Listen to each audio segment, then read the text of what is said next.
Ready? Everyone? Okay, Victor's still on? Still here. Okay.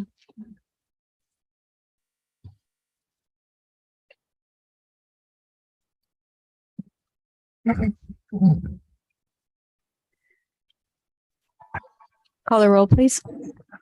Mayor Mitchell, Vice Mayor Vasquez, Here.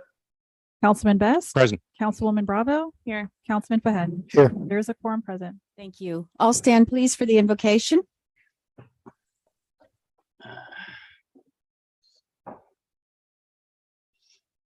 Our Heavenly Father, we thank you for the many blessings that we have. We thank you for allowing us the privilege of living in a beautiful community like Miami Springs, and that this is our hometown. And we ask you to watch over us tonight to impart wisdom, compassion, and good judgment as we make decisions for the betterment of our beloved community. Amen. Please join us in the Pledge of Allegiance. Pledge allegiance to the flag of the United States of America and to the republic which stands one nation under God, indivisible, with liberty and justice for all.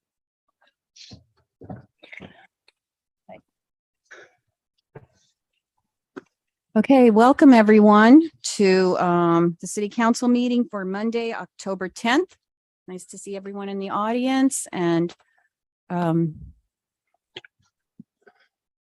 of you that are joining us virtually.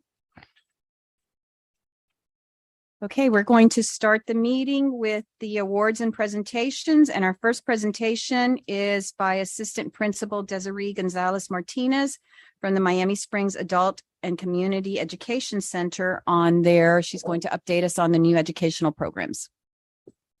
Hi, good Hi. evening, everyone. I'm Evening. Desiree Gonzalez, Assistant Principal, Miami Springs Adult Education Center. I'm not the assistant principal for these wonderful students, but I'm very proud to be housed in the same school. So I wanted to come tonight just to update you on a couple of programs that we have at Miami Springs Adult. Our nails and facials program finally opened up.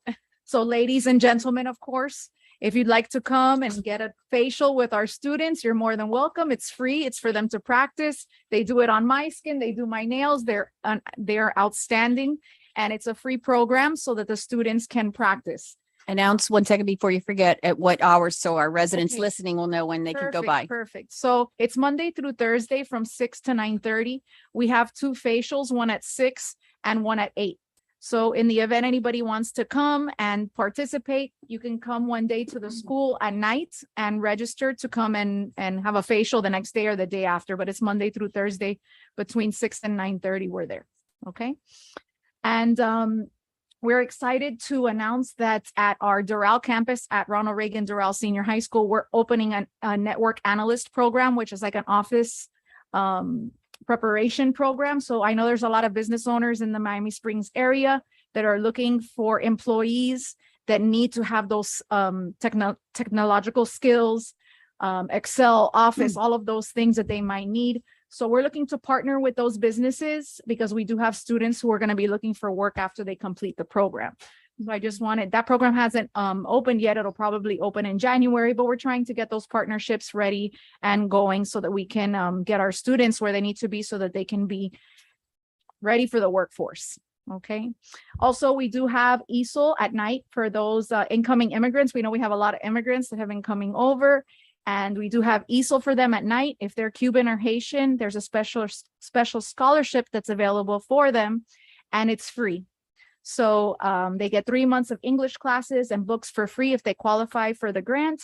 So we're just here to spread the word and let everyone know that if you have a family member or friends that have come in new to the country, send them over to Miami Springs so that we could register them so that they can learn English.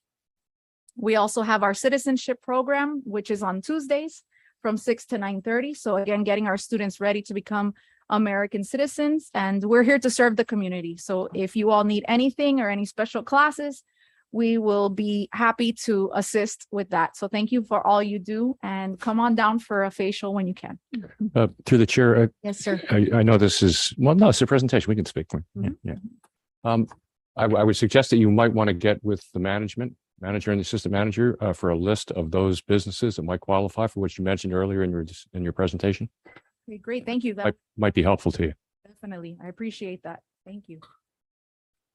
Thank you so much, Assistant Principal Gonzalez Martinez, for coming by. Do you have any update on the logistics program that I think they started there? Because I thought that was a fantastic. Oh, that's during the day. That's your She's here, the program. assistant Okay. principal Oh, from okay, Dayton. okay. She can update you on the logistics program, but I've heard nothing but great things. Yes, yes. Okay. Well, thank you. These are great programs, and it's, if you can leave your phone number with our city manager, because down the road there may be issues that we think of or opportunities that we think of that would be great to have students, here locally devote some courses to it or some time to it. Anything that the high schools can do to prepare our young people to hit the ground running.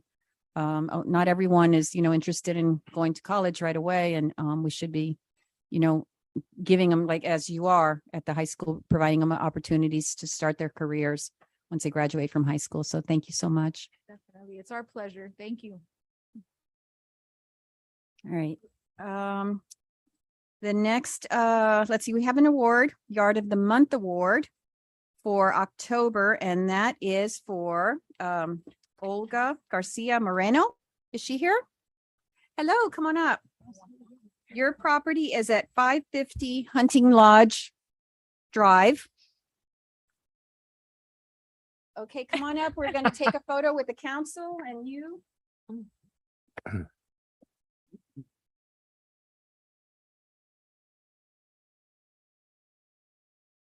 So you're the gardener.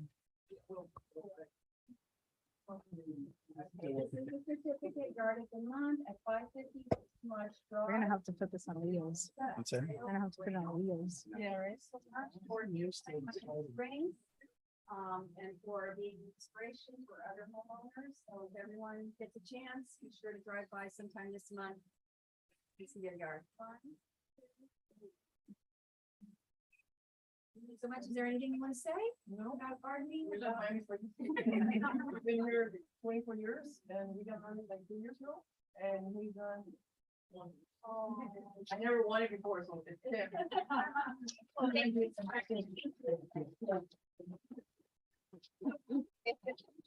Stay here, we'll. One more. We'll do the next agenda item. Which is recognizing the Artist of the Month for City Hall. And this is for October and November. It's the Miami Springs Senior High School students from Miss Beth Goldstein's art class. Are they here? Can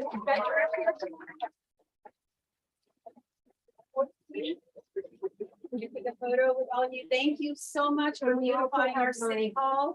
City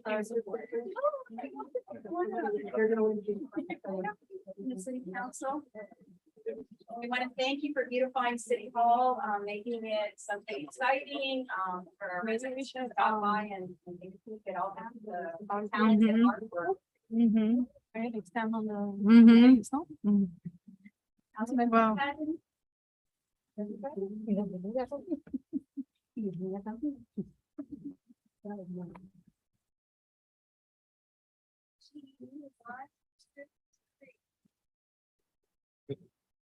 you so much. Great.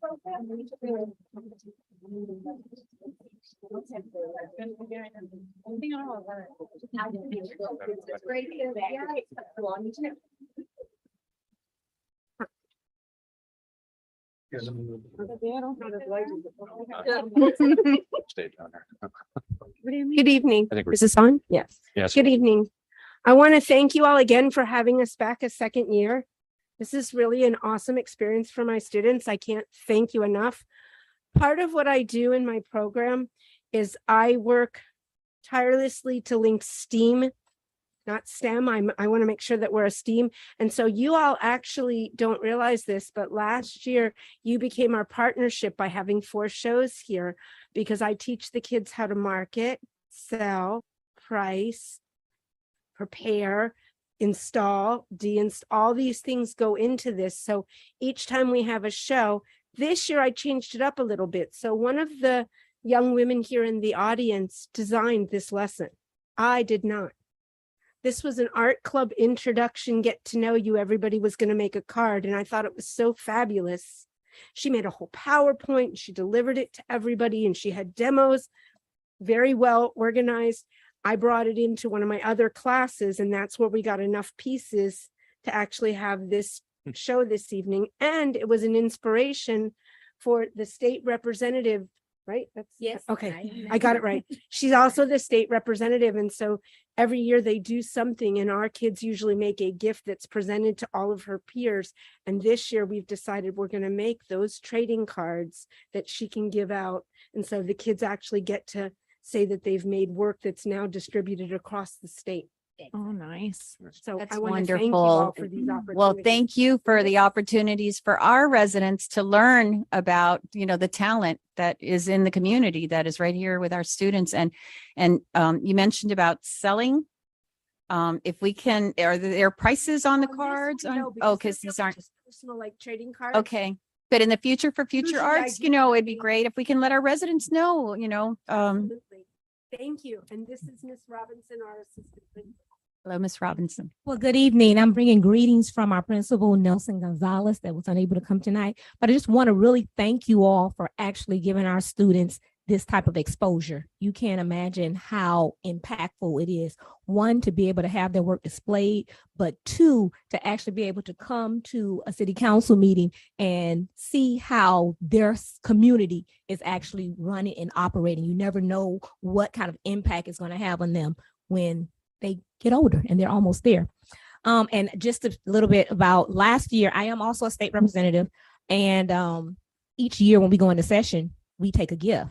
And so last year I was able to give a donation to our art club, and they actually made all of the state representatives keychains. So, I'm constantly trying to make sure that the type of work our students do is actually shared throughout all, because art is majorly important. But the art program is just only one of the programs that we have at Miami Springs that is really blooming.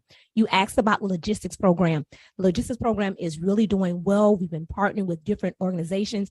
The students are learning. They have, I don't know the name of all the machines that's in there, but we do invite you all to come by, because they have the different type of machines that actually mimic what they would do in the actual industry. And Mr. Acosta, who is the person that's over that program, he is steadily partnering with different businesses to actually get our students ready, so that some of them, as they can finish that program and they go through all of the classes, that they can actually have a certification. The program did get slowed down a little bit by the pandemic, because we started like right before, but we're back rolling. And the kids, we use them in the schools when our books come in to distribute them to all the departments, and they literally have a really good organization and system. So they're learning very, very well. But we invite you all to come by. Another one of our programs is our culinary arts program. They're amazing. Last year, they were featured on some food show where they came out and they filmed them, and that was really nice. Then we also have our iTech program, where kids are learning gaming and programming, which is really good. I'm not into the gaming so much, but they tend to like it, and it makes lots of money. One of the things that Ms. Goldstein mentioned that was very important, STEM. For the last, I would say probably 4 years, we've had the privilege of being silver. And this year, I do believe we're going to become gold with the Miami-Dade County STEAM program. So we've been silver, and now I think we're just about there, that this year we should be hitting that gold award.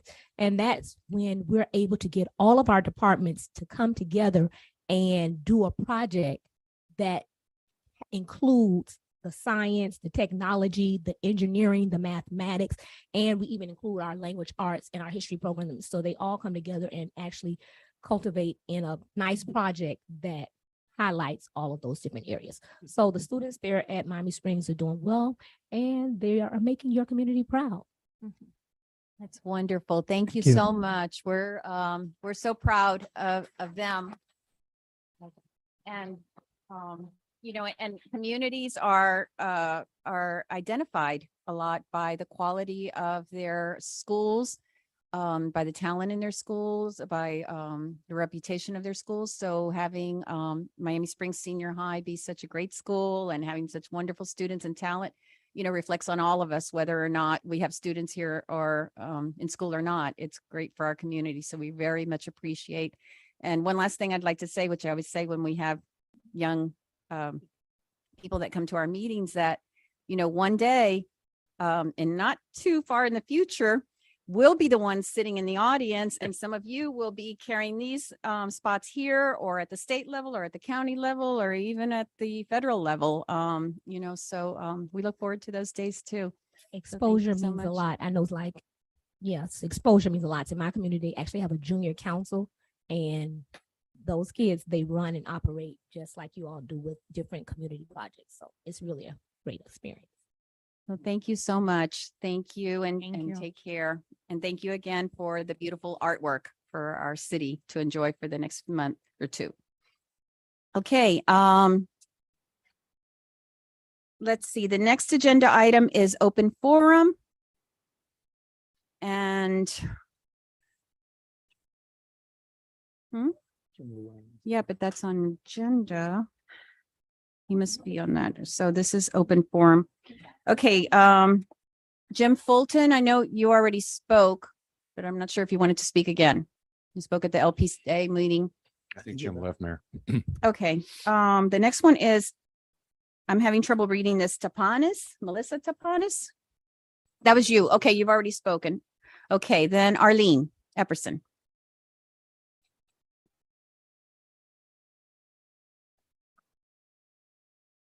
Good evening. I am here on two separate items. The first one is what I wrote to you all about on Thursday of last week and Woody's.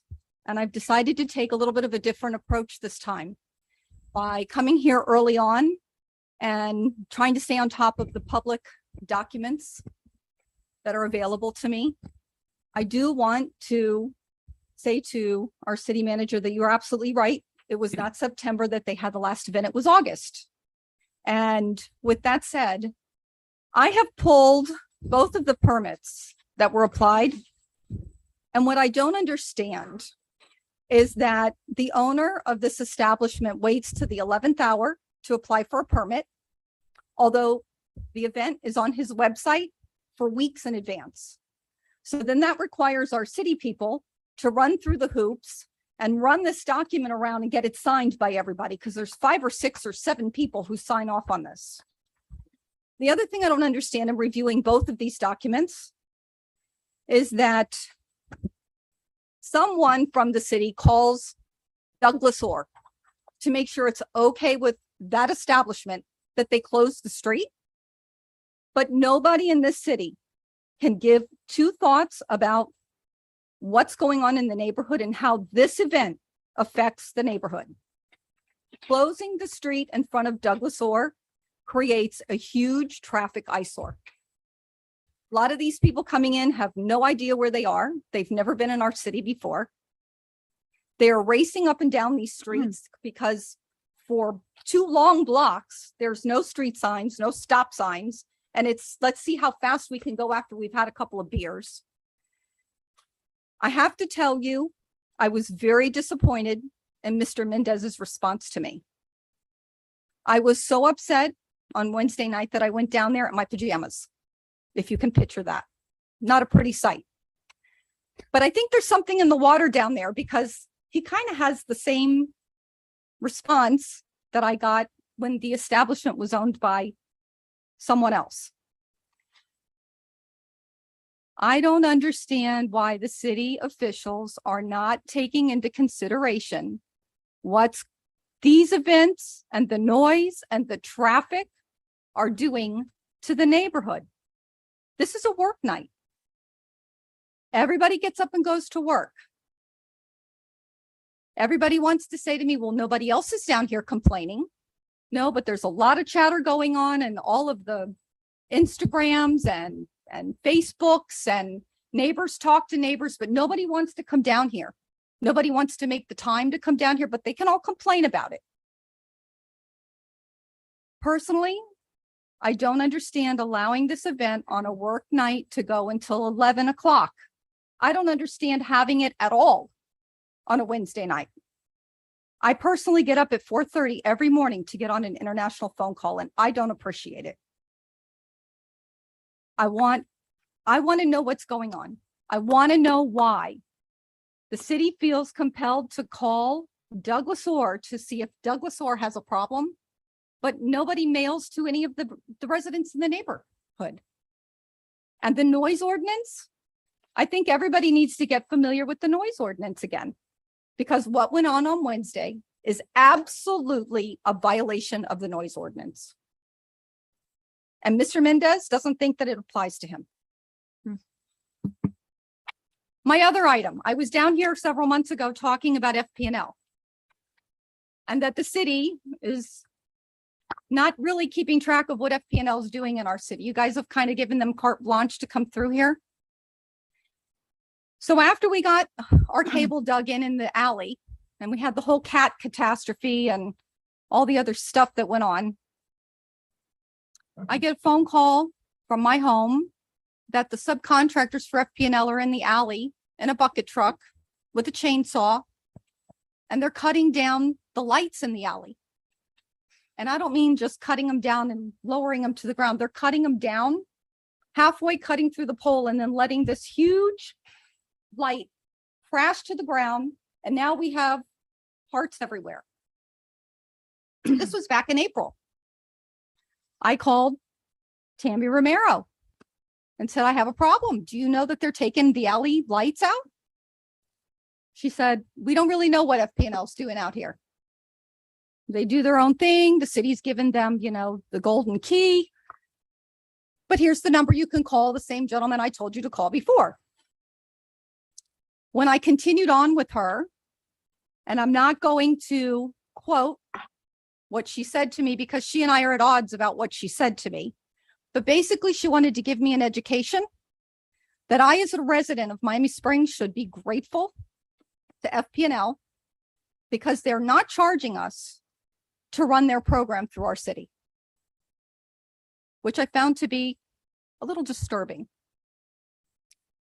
I got on the phone with FPNL. I went straight up to the top of FPNL.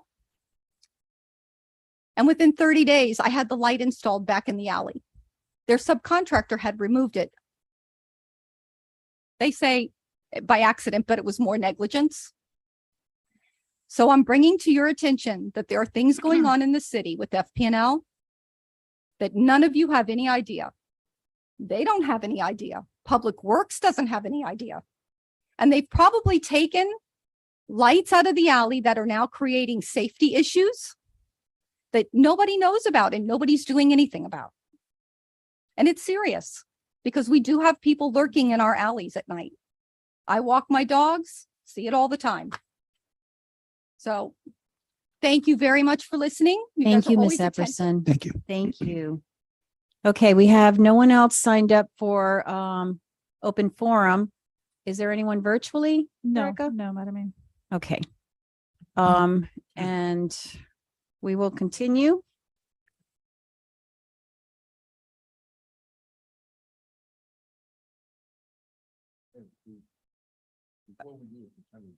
Yes.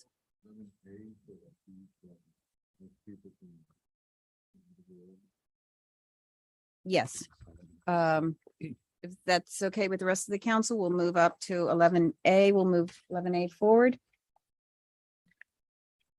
Okay. I'll go ahead and read the title, Mayor. Yes. Item 11A, this is an ordinance of the city of Miami Springs, Florida, approving a small-scale comprehensive plan amendment to the city's future land use map, the FLUM, from public facility to single-family residential for a 37,751 square foot plus or minus 0.86 acre parcel of property generally located at 1101 Wren Avenue, providing for authorization, providing for conflicts, providing for severability, and providing for an effective date. This is an ordinance on first reading. Prior to this evening's regular council meeting, the council met at 6:30 as the local planning agency to consider this ordinance and recommended approval of the ordinance to yourselves. The applicant and his attorney, Ms. Tapenez, are here. You've had their presentation before. I don't know if you'd like to hear the presentation again. If think not, so, we'll have a unless- public hearing on second reading at a future date and time.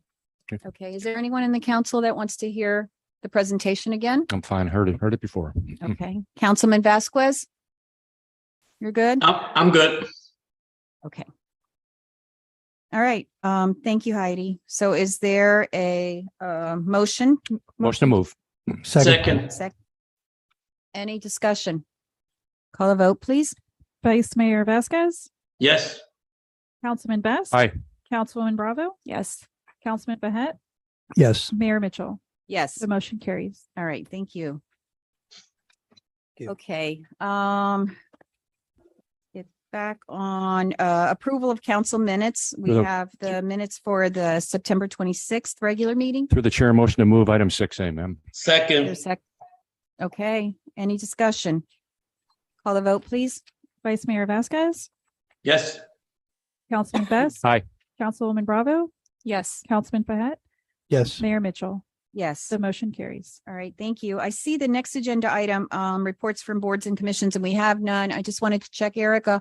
We had asked last year that on an annual basis, we have Bring each of the different ones. boards come before the council. So let's make sure we scheduling. start. I'm not sure when it was last year that we started hearing from some of them, but to ask them to just come and, you know, kind of update Update. us on how they're doing, what they need from us, how we can help them and, I guess I should take this moment and let you know that these Centennial Committee appointments have been completed. So if you'd like, I'd like to state the names just so Yes. that everyone's aware. Okay. Mayor Mitchell has appointed Julie Arias, Councilman Best, Jennifer Graham, Councilwoman Bravo, Michael Gavilla, Councilman Fahet, Jaime Petralanda, and Vice Mayor Vasquez, Kathy Doyle. So those are the members that I have. It's a good for- board. okay, all right, great. Centennial. So on behalf of all of us, welcome to the board members. You'll be, or Erica, you'll be coordinating with them when they For their first have meeting. first meeting and, all right, wonderful. Okay. Thank you. Okay, so let's move on to consent agenda. Are there any items on the consent agenda that anyone wants to pull aside for discussion? Okay, is there a motion to approve this? Through the consent chair, agenda? motion to move the consent agenda items 9A through and including 9E. Second, Second? Councilman Vasquez, you second Yeah, he it? did. yes, ma'am. Okay, any discussion? Call the vote, please. Vice Mayor Vasquez, Yes, Councilman Best. Aye. Councilwoman Bravo, Yes. Councilman Behet, Yes. Mayor Mitchell. Yes. The motion carries. All right, thank you. We move to new business. And the first one is an ordinance. I'm sorry, we've already done that. 11B. 9B. Excuse me, not 11B. Sorry, 11B. Yes.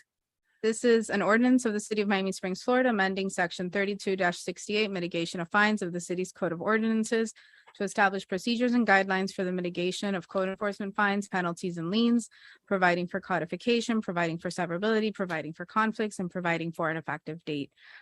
Mayor and council, this is an ordinance that in conferring with the manager and my colleague, Jose Arango, who handles code enforcement on behalf of the city, we felt that this was an ordinance that we wanted to share with you and have it for your consideration so that we can provide guidelines for whether right now it's a special magistrate, if in the future you go back to a board style for your code enforcement board, but that whoever is making these decisions have parameters for deciding whether to mitigate fines.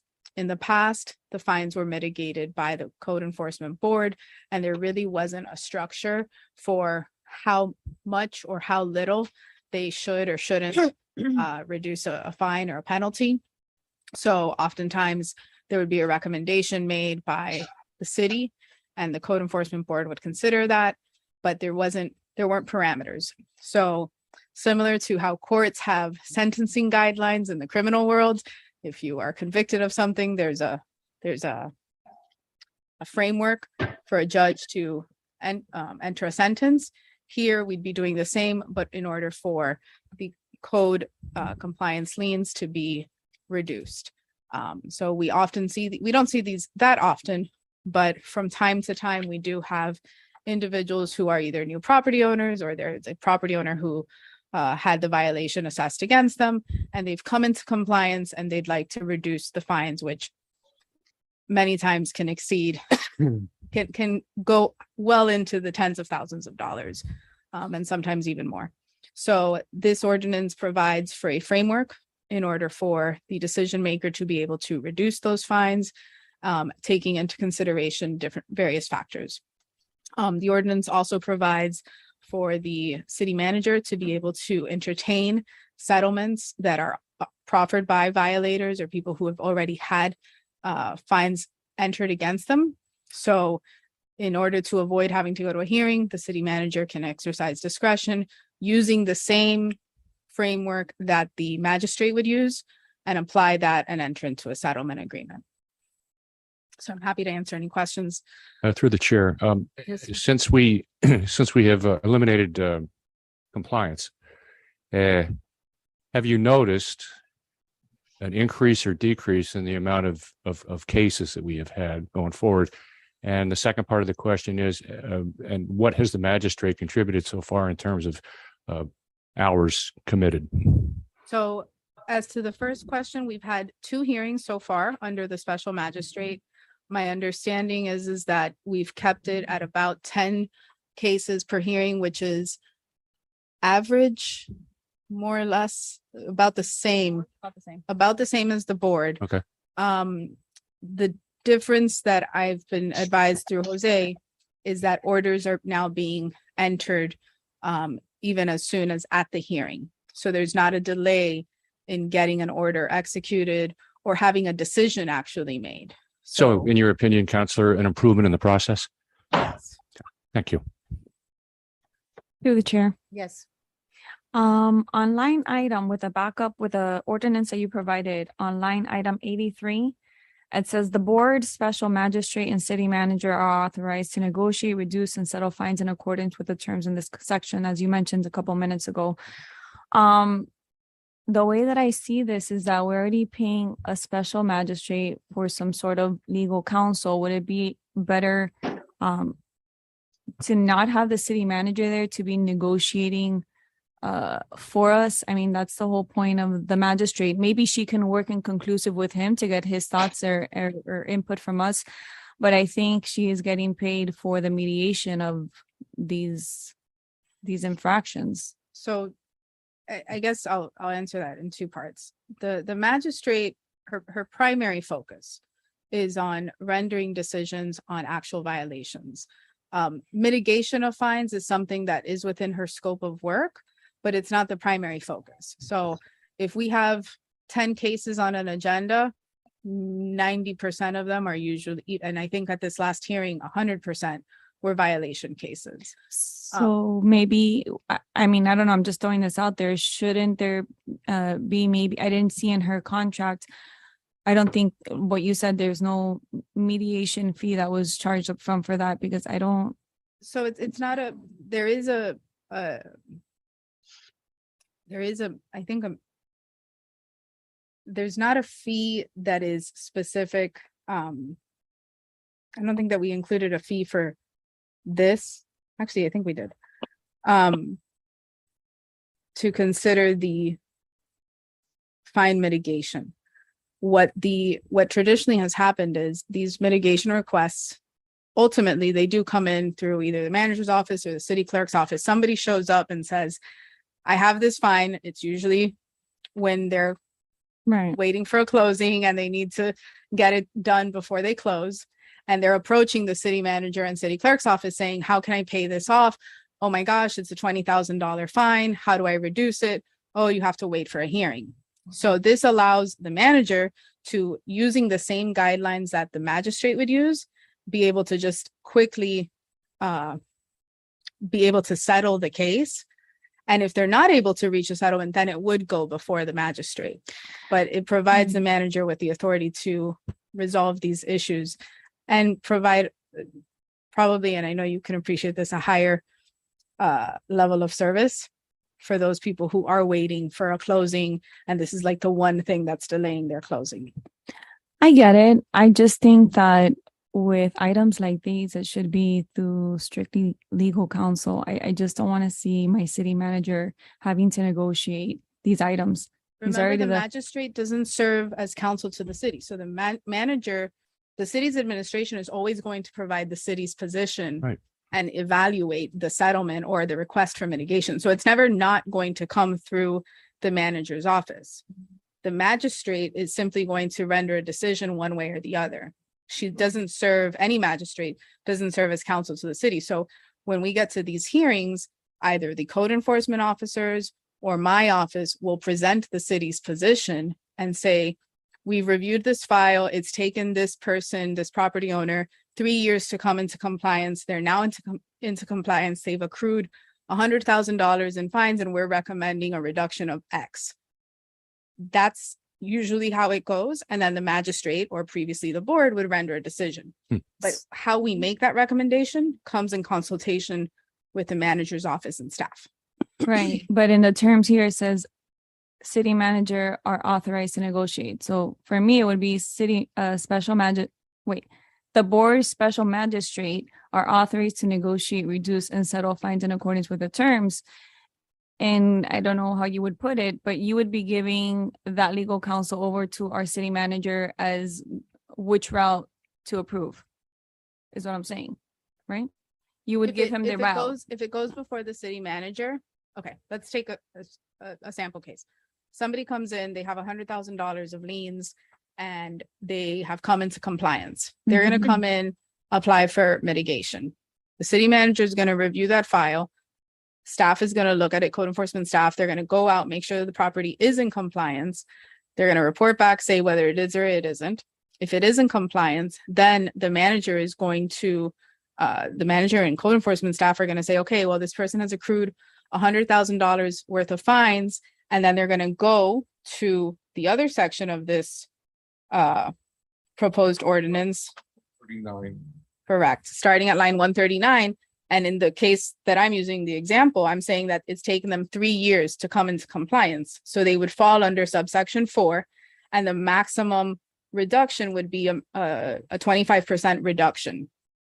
So they would get, So that's a standard 80%. that's the standard that we're putting in. So if they come into compliance within 3 months of the deadline for compliance in the order, then they would get a reduction of 80%. So to encourage people to come into compliance quickly.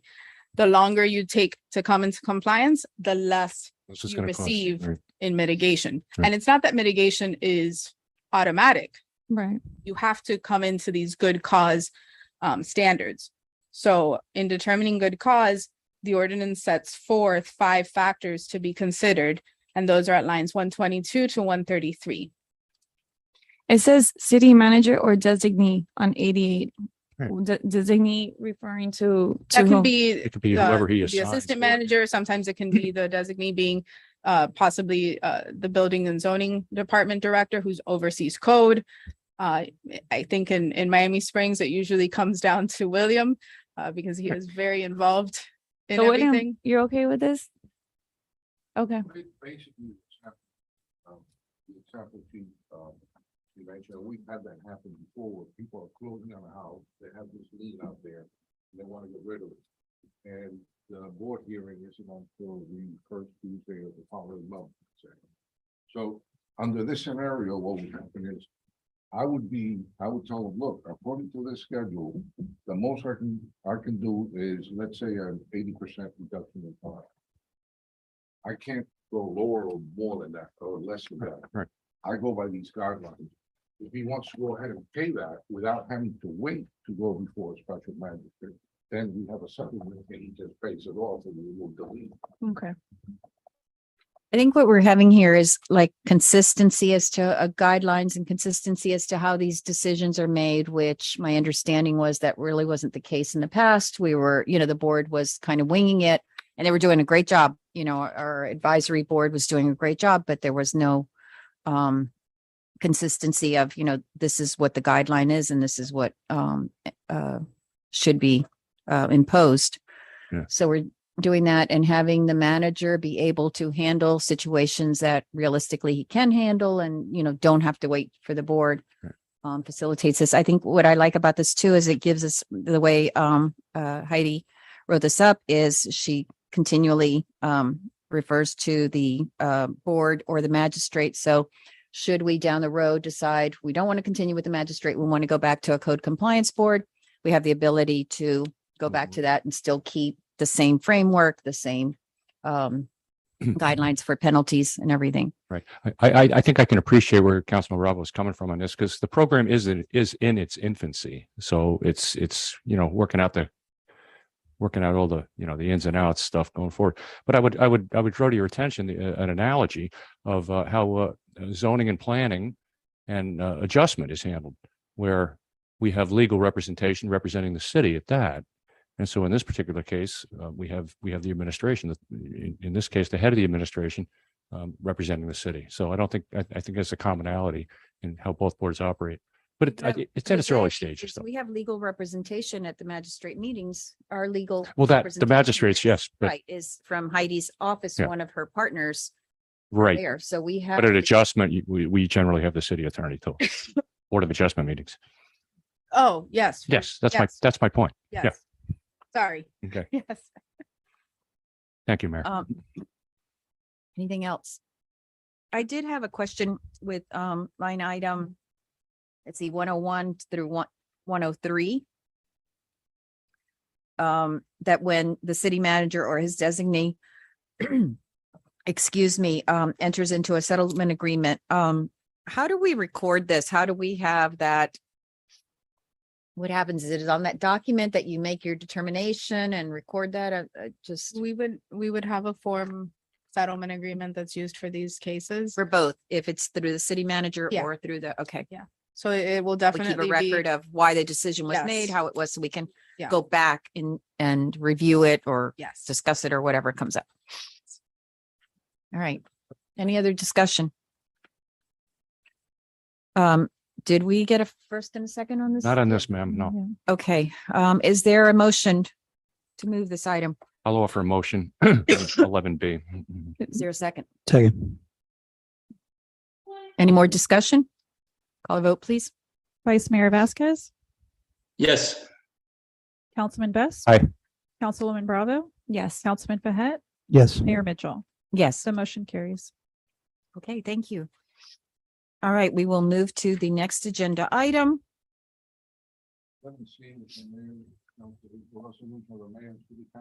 William, your microphone is off. I'm sorry. Your microphone is off.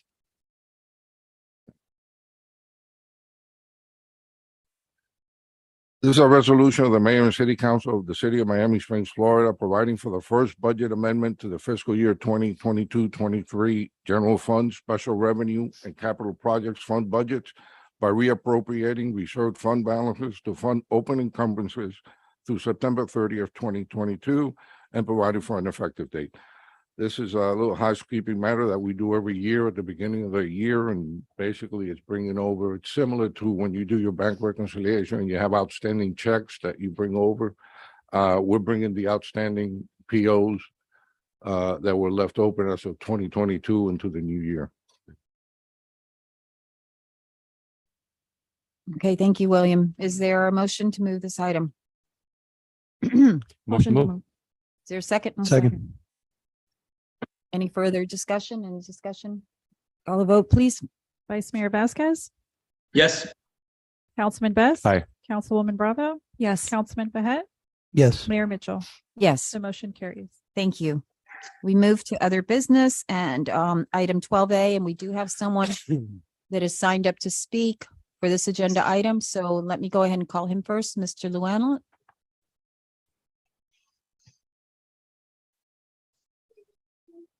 Jim Llewellyn, 81 Carlisle Drive. Good evening, council and staff. I will read into the record the same document I sent via email to each council member and the city clerk also for the record. City Manager, Finance Director William Lonzo has had a long career working for Miami Springs. I'm sure that over the years, many in city management have found him to be personable and competent in various areas. But the fiasco of the downtown development details involving the failure to properly protect the financial interests of the residents with appropriate parking fees should be a deal breaker. At best, it was a negligent oversight. At worst, it was a contrived effort to favor the developers over the residents. But instead of taking responsibility, City Manager Alonso has used pretzel logic to give dubious explanations for the failure. But always remember the honest words of City Planner Chris Hyde, who stated on the record, quote, "In hindsight, we wish you would have established a fee and charged them something, but we didn't. This is to close the barn doors," unquote. Sometimes change is good, and this is the right time for a change. Too many people have lost confidence in the city manager, and it's time to move on with a fresh perspective. Obviously, the city council's first loyalty has to be to the residents, not to an employee, no matter how well liked or long tenured. There are many competent and professional managers out there.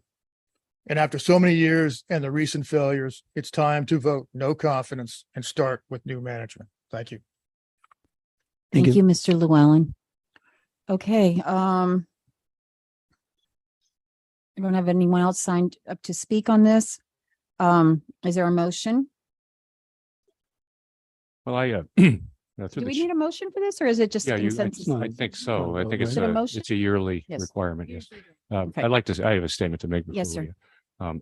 I'd like to thank Mr. Llewellyn for his interesting journalism over the months and certainly his presence here tonight. I appreciate that.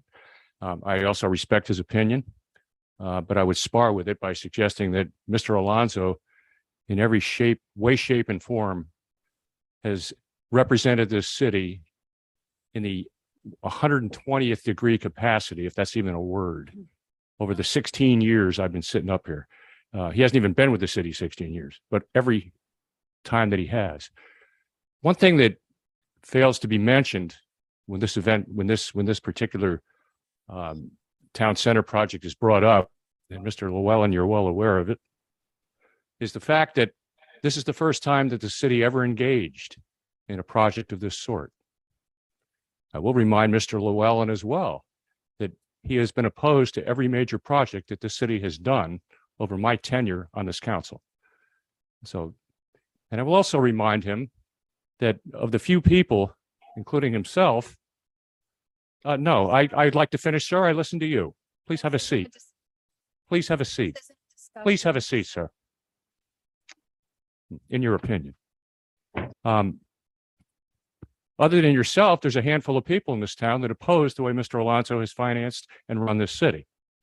He does, I'd like to remind you, share the hats of city manager and city chief financial officer of this city. He certainly looks out after our financial interests. In addition to that, he has bundled more projects in this town in terms of different projects together and saved us millions of dollars over the years in terms of reducing interest rates on various infrastructure projects that we've done. So to single out one project and suggest that he should be removed or removed from office for this is incredulous, absolutely incredulous. And with that, I got a motion to extend Mr. Alonso a vote of confidence moving forward. Thank you, Mayor. Thank you. Is there a second? Second. Second. Okay, any further discussion? I would like to say something. It's almost the end of my rodeo coming up in April. And the first time around when we had to vote for Mr. Alonso, I didn't vote no because I was just getting to know him and getting to know his work ethic, just getting to know city work in general. So I wanted to make a sound decision without coming in and just voting no just because, we need something new. Jim, I know that you are proud of your city and you wanted to see a lot of things come through, and I did too. We brought up the issues of parking, which we have addressed, and we went ahead and we put in the parking fee because I know that was a big one. But if we really look back at it, I think that Heidi's been great, but at that time, our legal counsel and the council then maybe perhaps should have maybe looked into these hot topic items that we're now addressing. You know, no council is perfect. We're always trying to look for a loophole and like a good loophole to see if maybe there is still a chance where we can recuperate from those fees that were not collected, which for me, it's still not dead, but I haven't aired it as often because I'm still doing my work.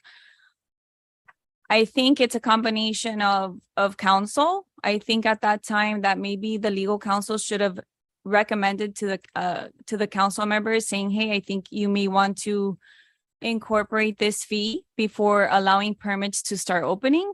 Okay, that's number one. And maybe, I don't know. I don't know the dynamic then, but maybe if it was me or somebody else should have maybe raised the awareness if it didn't come from our legal counsel to say, hey, should we incorporate this fee now before we move forward? Or maybe have those talks, you know, by email. I think there was like a lot of not miscommunication. I just think maybe it just wasn't addressed in its entirety.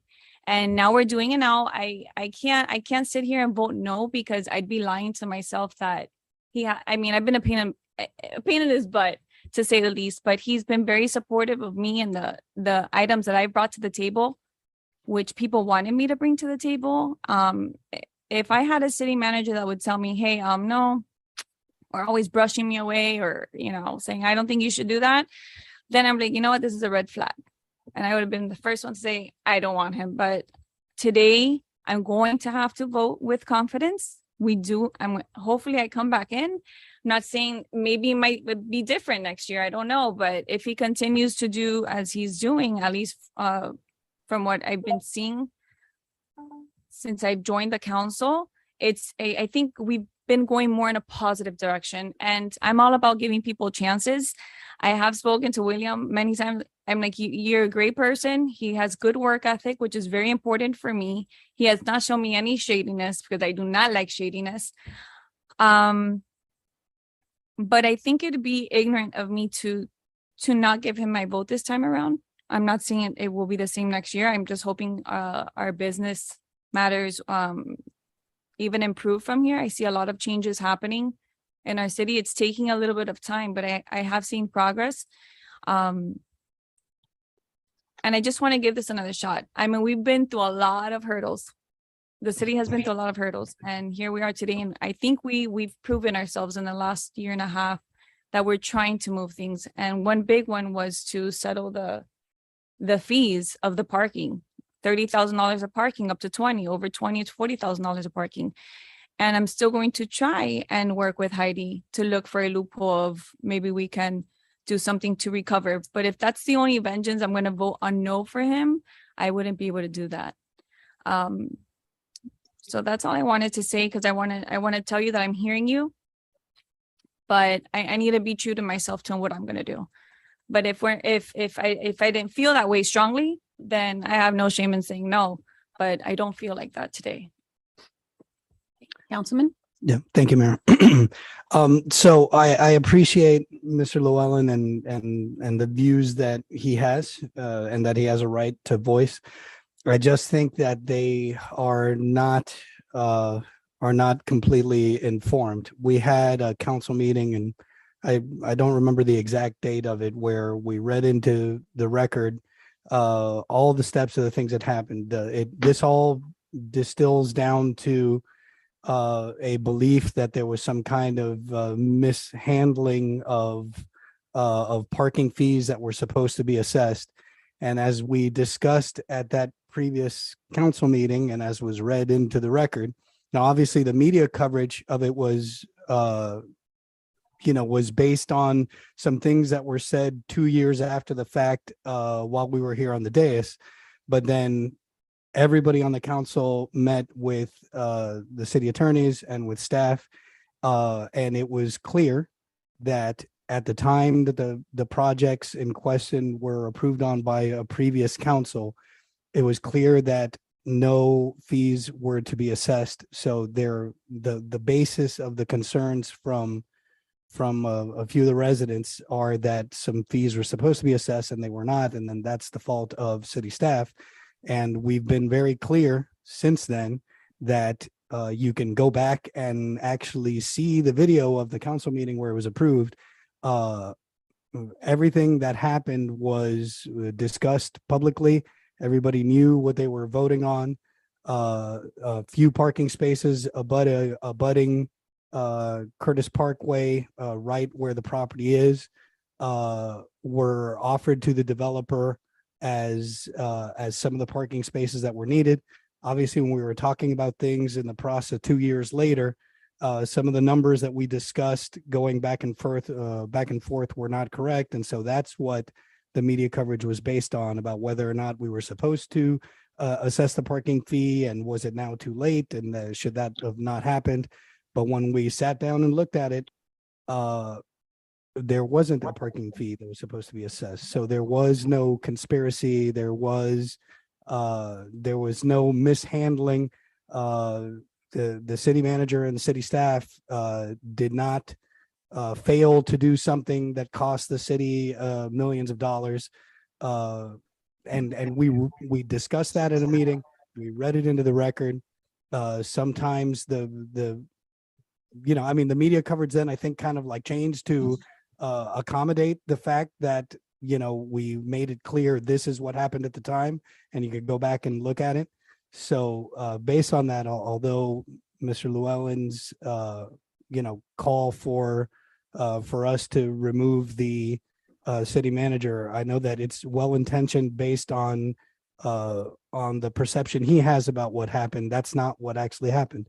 That's why we discussed it in a meeting where we talked about everything that happened step by step by step. And that all could have been reviewed. And I would encourage everybody to go back and review exactly what happened at the time.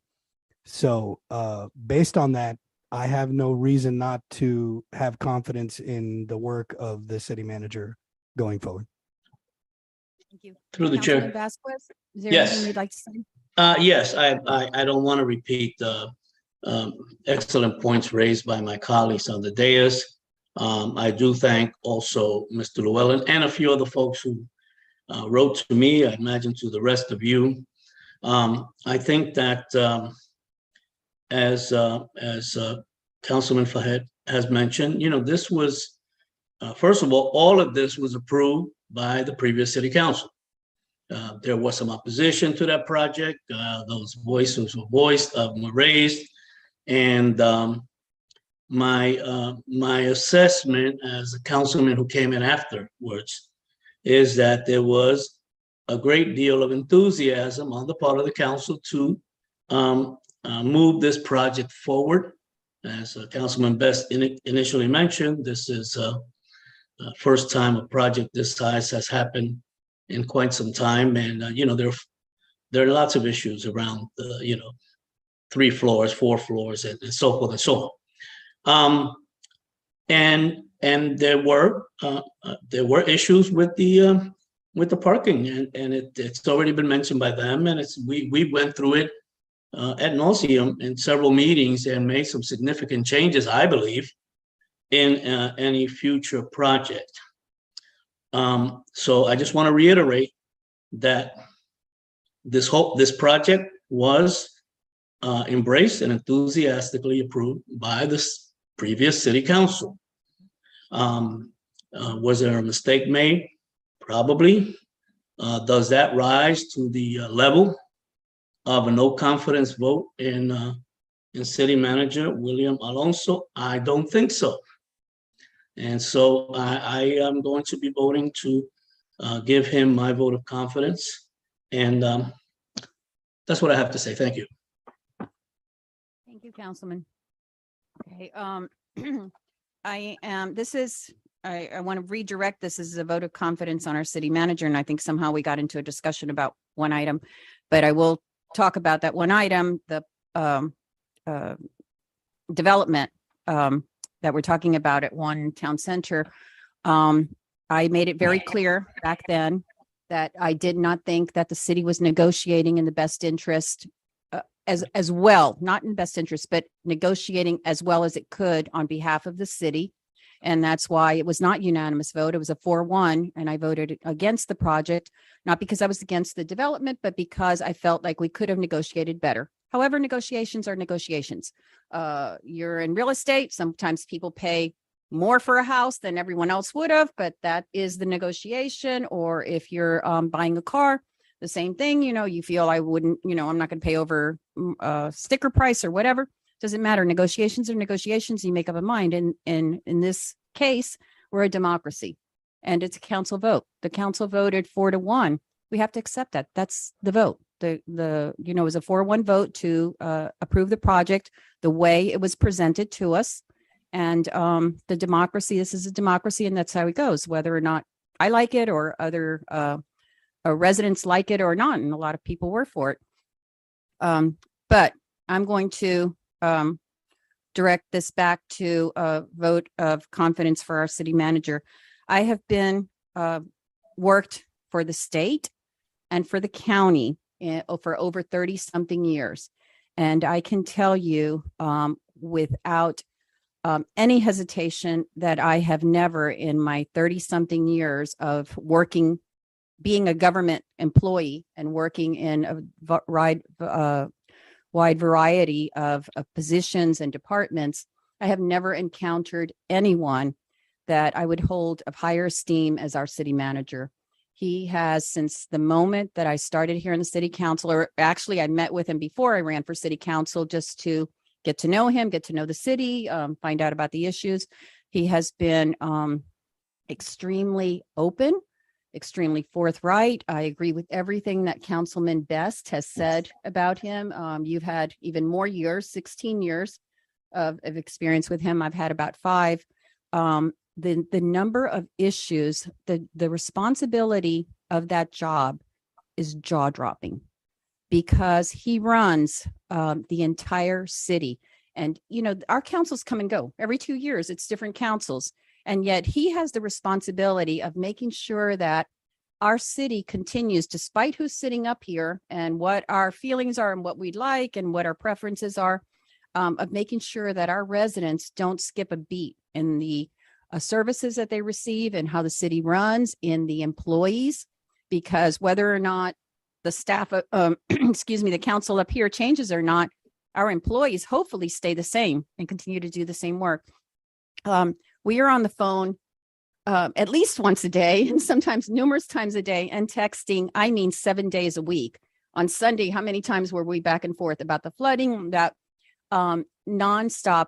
There is not a moment that I do not reach out to him to ask him something, or that he is contacting me by phone or text or email to advise me of a situation. Whenever I ask him about a situation, he has his finger on the pulse. He knows exactly what it is. And if he doesn't, he gets back to me within 15 minutes with detailed information as to what's happening and what measures we're taking to address it. We have worked with, I can't tell you in the 5 years that I've been here on the council and as mayor, the extraordinary number of projects and items and issues. And a lot of them are the ones that I've created, that I've brought to him, that I want to see implemented. And he doesn't bat an eye. He says, okay, he looks into it and he figures out, what we need to do to get things done. His professionalism, but his knowledge of our finances, I think is and as Councilman Best said, he's our financial officer. And without hesitation, I feel 100, I'm sorry, I'm losing my voice. I feel 100% confident that his decisions on the finances of our city, on what is realistic and what isn't. And I think everyone here on the council, we all have things we would like to see done, implementation, and he's very realistic about what is and what's possible and what isn't. And when it's possible, he is, our biggest cheerleader and helps us, to facilitate her to make sure that happens within the city. And when it's not, he brings up the concerns. And ultimately leaves it up to us to decide how we want to pursue this. So that he's a wealth of knowledge. More than anything, I am impressed with his demeanor of no matter how serious, and we have some really serious issues that come up almost weekly. He is very calm he just stays calm. Because I can get excited about something, but I'm not the one that has to direct the city staff on what to do and the employees and cover all this. He's the one that's responsible for all that. And I want to mention one other thing about the city manager's job, which I guess I never really realized until I was on the council, is because of the Florida Sunshine Law, he can't even discuss with us what each of us are discussing. He has to talk with us individually and then deal with our personalities with what we want, but he can't poll us. He can't, I mean, nobody knows how debilitating the Sunshine Law is for people that are supposed to work together, and we can't talk to each other except right here when we happen to be, twice a month in a city council meeting. And he has to bear the brunt of all that and coordinate it, get it on the agendas. So I am just grateful that you are city manager. He rarely even takes a vacation. I don't think in the 5 years that I've been here, what does he take? Every once a year, his 2 weeks, and that's it. I take 3 days once in a while. Yeah, it's just amazing. And even then he's, we're back and forth. I don't know where were you last time in California, and we were back and forth, and I'm going, isn't the time change like it's really early for you there? So overall, what we need in our city is a city manager who wears so many hats, but one who has a really good handle on the administration that's required, the services that are required, the finances, plans ahead for our city, because long after we're not here on the council and we pass it on to another council, we want to make sure that the finances and the quality of life and the stability of our city continues and is constant. It doesn't fluctuate depending on who happens to be our city manager.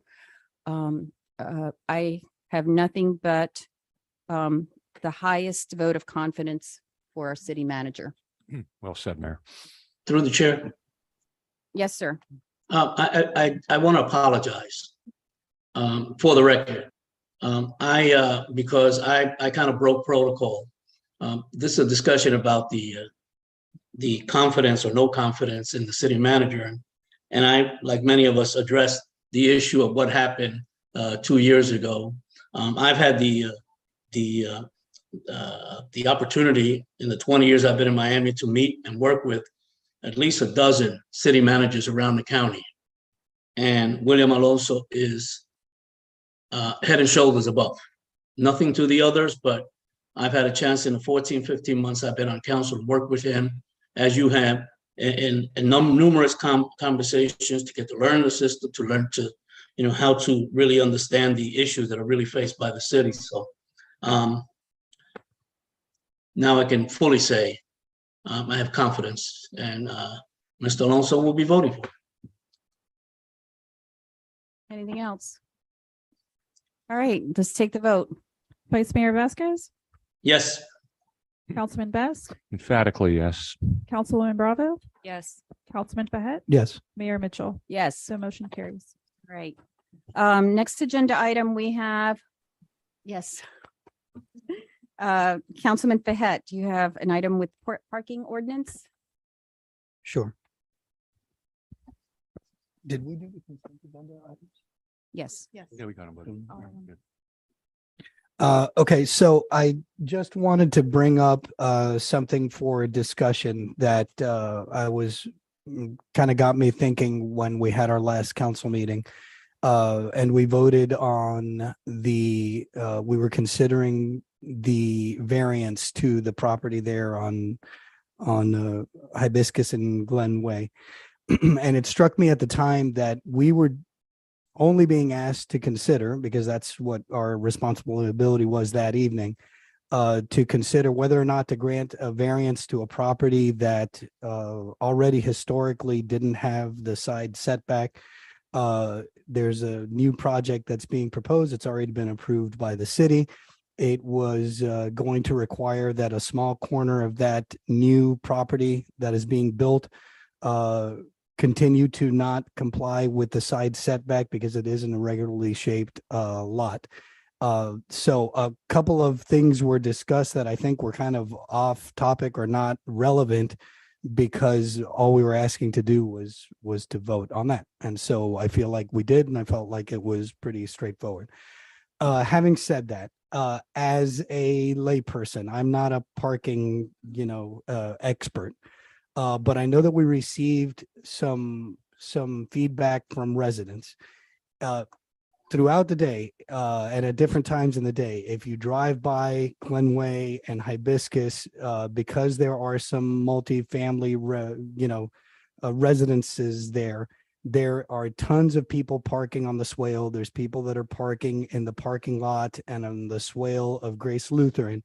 And so I think that that's what some of the people, even though that's not what we were being tasked with doing that evening we were just going to talk about the variance for the side setback. So now that in our rear view mirror, the one question that I did ask was, how was it determined that the 14 spaces that they were complying with, how was that approved by the city? Like, how was that determination made?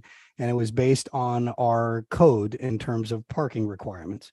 So it just strikes me that that project that I think looks like it's going to be beautiful, right? And I think it's probably a better use of that property, is going to have 6 units that are 3 bedrooms, 3.5 baths. And they are indeed complying with our parking requirements based on the code. So it's the fact that our city planner, and he mentioned it, I can't ask them for more parking than what the code requires. But it got me thinking that perhaps we should look at how many parking spaces our code requires, because to me, and again, I'm a layperson, and I know that I've been accused of kind of being a parking hawk, and that maybe parking isn't as big of a problem as sometimes I think it is. But if you've got 6 units and there's 3 bedrooms, 3.5 baths, like with the housing market the way it is, if you're going to pay what a 3 bedroom, 3.5 bath is going to be, they're going to have 2 cars guaranteed. That, I mean, you could almost guarantee it. And some people are going to have more than that. So currently our code, and thank you for city staff for providing me with the code, we have 2.25 are under multifamily. It's 2.25 parking spaces per. So it's 6 units. 2 times 6 is 12. And then you have 1.25. So that's an extra 2 spaces. It's 14 spaces. So that property, I wish them well. They are in compliance with our code. I know also that the city staff provided me just as information, which what I'm bringing up now is I'm just trying to be an idea merchant, that maybe we should look at it a little further, the county parking requirements, which is also 2.25. And I did notice that the county has different, I think it's only 2 if you have a duplex. It strikes me because it's part of what the councilwoman was bringing up, because residents were saying there's going to be a bunch of parking. Like if any of those units have more than 2 cars, that parking lot is going to get full, and then everything else is going to go on the swale on top of, and I encourage people to drive by there. There's a lot of parking happening on the swale and across the street in the church parking lot. And I know that if it were my residents, and I don't need to I'm sure that everybody here can drive around their neighborhood and see houses that have a lot of people parked. There's mother-in-law quarters that are being rented out. There are people that have efficiencies. There are in all parts of our neighborhood, there's certain houses that have lots of parking out in the swale. And I don't think that people in a residential neighborhood want to see tons of parking out on the swale. So I am proposing that perhaps we look at a couple different municipalities, look at maybe like Doral or Andor, Coral Gables, and a bunch of different municipalities to see how their parking requirements in their code are structured. Is it based on, because right now, if you have a duplex, so like 2 Apartments, they could have like 1.5, 1 bedroom, 1.5. It's not based on the number of rooms. It's not based on square footage from how I'm reading it. And it's basically, we have the same parking requirements. And it just strikes me that if you've got 6 units and it's 3 bedrooms and 3.5 bath, like that's going to have more parking than what, and as a matter of fact, what kind of drove it home for me is that the architect himself, when he came up here and spoke, said, I'd be willing to do more parking if that's what you guys wanted. And it's like, but we couldn't ask him for it because rightfully so, like, that's not what our ordinance says. So all I'm saying is, I think, and this doesn't have to be like, I know that we set aside some money for reviewing our ordinance. And I know that Weiss-Sorotan doesn't necessarily I know that we have a parking study that's coming. But maybe we could just look at the parking requirement ordinances for some of the surrounding municipalities and take a look at what our requirements are, because it just, as a layperson, seems to me that if you got 6 units of that size coming in, particularly there, just as an example, because obviously that project is already well on its way down the road, it sure seems like there's going to be a lot of parking on the swale, and what the residents were complaining to us is exactly what's going to happen. Now, at the time, because I had people tell me, so did you guys approve it? Well, like, we approved what we were being asked to approve, whether or not to give a variance, right? You can't, you have to have a reason not to give it. So we weren't even considering that, but I would like to see if maybe we could just take a look at what our parking requirements are and just compare it to what some other municipalities are doing, because I feel like that's what the residents are asking us to look at. They're asking us to do something about situations like that, where you're just going to have even more parking. That's to say nothing of visitors in a situation like that. So that's what I wanted to propose now after the fact, after we approve that variance and that project. We wish them well. I just, I don't know if maybe our parking requirements in our ordinance are quite what we need to keep things like that happening. And just one last thing, when we mentioned the parking requirements, Chris said something to the effect of that, well, our parking ordinance is kind of antiquated and it was done, before ride sharing. I certainly don't think that our parking requirements, and again, maybe I'm wrong, but I don't think that they're too restrictive. I think that they may not be restricted enough. So I'm just throwing that out there, that I think that we would do right by our residents to look at what our parking requirements are and kind of do a little brainstorming about when it should be a little more stringent. If you do the numbers, if instead of 2.25, using that property as an example, if it were 2.5, it'd be the same thing. But if it were 2 3/4, you'd be adding a couple extra spaces. I just feel like in our residential neighborhoods, something like that. And then that also begs the question of, like, what are the parking requirements in different zoning areas? Maybe this is something that we want to look at a little more closely or more broadly. But that's just something that struck me as we were having that conversation the other night. And so I wanted to bring it forth to the council to see what you guys think about that. Thank you. Thank you, Councilman. Yes, sir. Councilman Fahed, I appreciate you bringing this up, because there is, I think there's a reason for this. Well, I really do. And I think the reason is the inconsistency of plots in the city of Miami Springs. I think that's what it boils down to. And naturally, you're going to run into situations where there's people that are going to want to do a project. You're going to have situations where you're going to have to, to make the project make sense, they're going to have to go for variances, as we just dealt with 2 weeks ago, as you mentioned. But we have like pie-shaped lots here. We have inconsistencies with side variances and front and rear as well. We've run into that with fence problems and this and that. And are they antiquated? Yeah, but why I think they are? Because nobody over the years has been able to figure out what to do about it, because they're all over the map. And to cookie cut this issue, and you just say this needs to be, the same for every place in the city, I don't think you're going to achieve that. I don't think it's possible. I listened to what you said about other municipalities, and I would suggest that there's maybe only like 2 that even come close to Miami Springs in terms of what we have.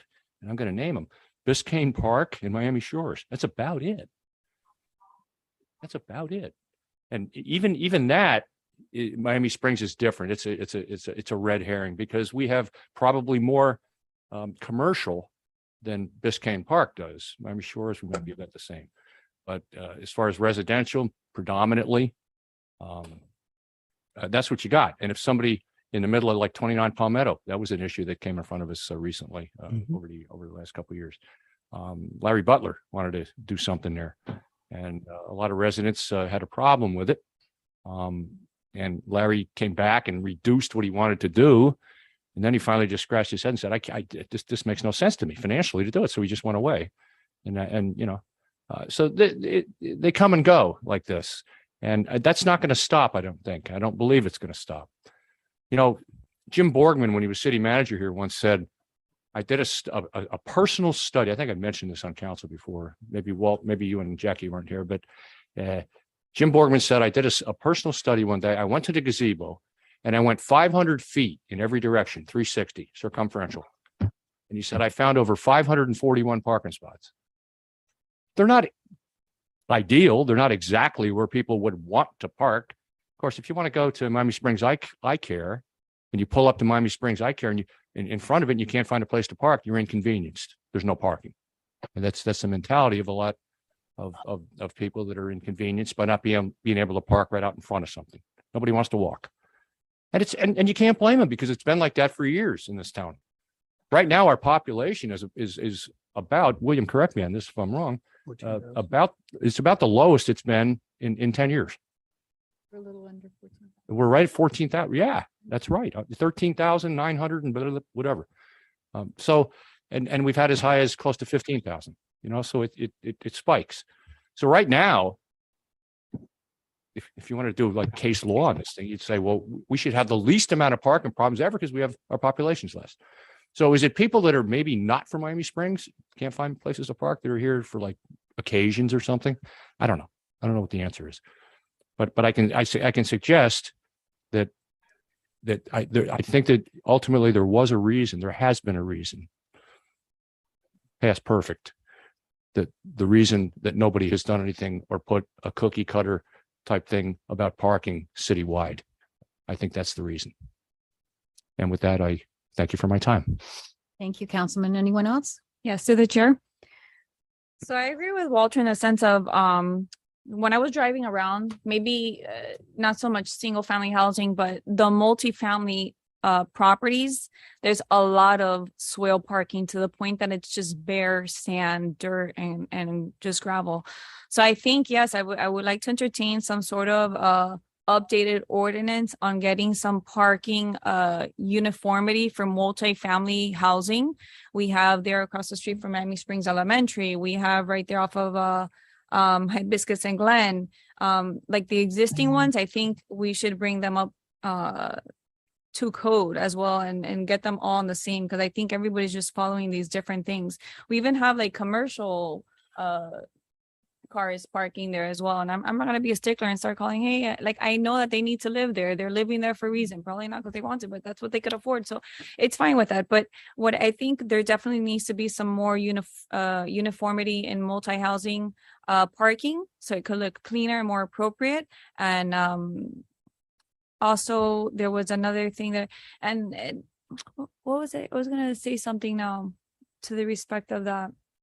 Oh, yeah. We even have an ordinance currently that if, let's say you have a 2-bedroom home and you're going to increase it to 4 bedrooms, they're going to make you're going to have enough parking in front of your house for a 4-bedroom house. Where's it going to come from? Yeah, I know. But what I'm saying is that people have, and we really haven't enforced that. And maybe we should look at it a little bit more, but there are people that have made their homes bigger and don't have bigger driveways. I know when I did my home, they made sure, my driveway had the capacity for a 4-bedroom house. Mm-hmm. And luckily I did, because I did it backwards. But if I would like to target the multifamily housing and maybe make it more uniformed, because there is going to be swale parking going on. That's why I mentioned in the last meeting, if we can have a sign there. And I think Mayor Mitchell even asked Juan to stipulate in the listing agreement that there's only a certain amount of parking, a certain amount of tenants can be in there, no swell parking. I mean, there's only so many restrictions you can do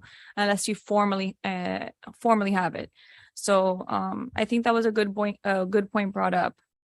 I mean, not everywhere, but Yeah. you know. Like, let's say you have a party at your house and you invite 20 people. So there's going to be 10 cars. Where are you going to put them? No, that's a special event, Well, right? yeah, That's but kind of it's you- parking. so, Ask you, call your neighbors and say, is it okay? if Yeah, I- yeah. I think Head that's 'em why over we in have that swales. That was original antenna swales for. Councilman Vasquez, do you have anything? No, thank you. Okay. I guess I wanted to ask, well, let me start this off. I think parking is important. I mean, it looks really ugly when cars are parked all over. But the reality is there's only so much land. We live in a very small area and there's only so much land. And I think I've mentioned, it depends on the family situation. There was a time when our 3 daughters were of driving age and living at home and we had 5 cars in front of our house. It was amazing. Sometimes we had 6 because we had an extra, just because one wasn't dependable or who knows what. And that, and then changes. And so it varies with the conditions of the family that lives there, the ages of their children. There's a whole bunch of factors. But I do want to say if we look at what other cities are implementing, we may be surprised, because it's funny that you started with that, but I just mentioned I think it was to Councilman Best this morning. I mean, at the beginning of the meeting, I had just read something, seen it. I forget where I see things with California. Yeah. That California at the state level is trying to prohibit governments from requiring any kind of parking, putting it in any kind of parking requirements, because and this is California, of course, their thought is we want to discourage people from owning cars. We want to just, make it so that everyone lives where they walk to and all this. So, can you imagine, telling statewide, and again, this is a typical preemption, like, we get from states of preempting across the board, and you can't put any restrictions. The other thing is that I know that there are several municipalities. I believe Miami Beach is one, City of Miami is one, and even Dade County, that in recent years are actually decreasing their parking requirements. They've allowed, surprisingly, there's even a multifamily unit that I think is on 8th Street or 1st Street, maybe 2 or 3 years ago, that was permitted. I don't know if it was City of Miami or county, permitted to exist without any parking at all. I think Beach With the did. I think thought- Beach did it for sure. I think you're right, And yeah. this was like on Little Havana, with the thought that there's plenty of public transportation along there. The residents that live here, they'll know that they don't have a parking space. So we may find, if we do with other cities, that it's even, the requirements are even less. Nonetheless, I don't think it's a bad idea that we should try to, obviously what you're talking about is going forward, for multifamily. New going development. forward, we're getting less and less parking. So I'm guessing, and I'm just throwing this out there since we're having a discussion, probably the best way to go about it is for you to look into it with the city staff and come back to us with I'd like to see. proposal of what you find out and what you suggest and what's, maybe it's piecemeal of not jumping from, 2.5 cars to 3.5 car requirement, but Right. increment enough so that when there is multifamily, you wind up with 1 or 2 more spaces than just the minimum. Yeah, I'd like to see the let's look results of that into it. conversation. Walter? I can- Yep. Yes, ma'am. Offer a few thoughts. And I think what the mayor was proposing of basically doing some benchmarking, finding out how other cities are handling it, and then having that data and determining how we want to proceed from there would be great. By way of example only, another local city that has very nice green spaces has 21 different categories of types of uses, with 21 different types of regulations for parking on those uses, because different uses carry different needs for parking. So, and then within some of those categories, for example, the residential, there's 4 different categories based on single family, duplexes, townhomes, multifamily, et cetera. So I think having that data will be helpful for you as a council to determine what you would like to do moving forward.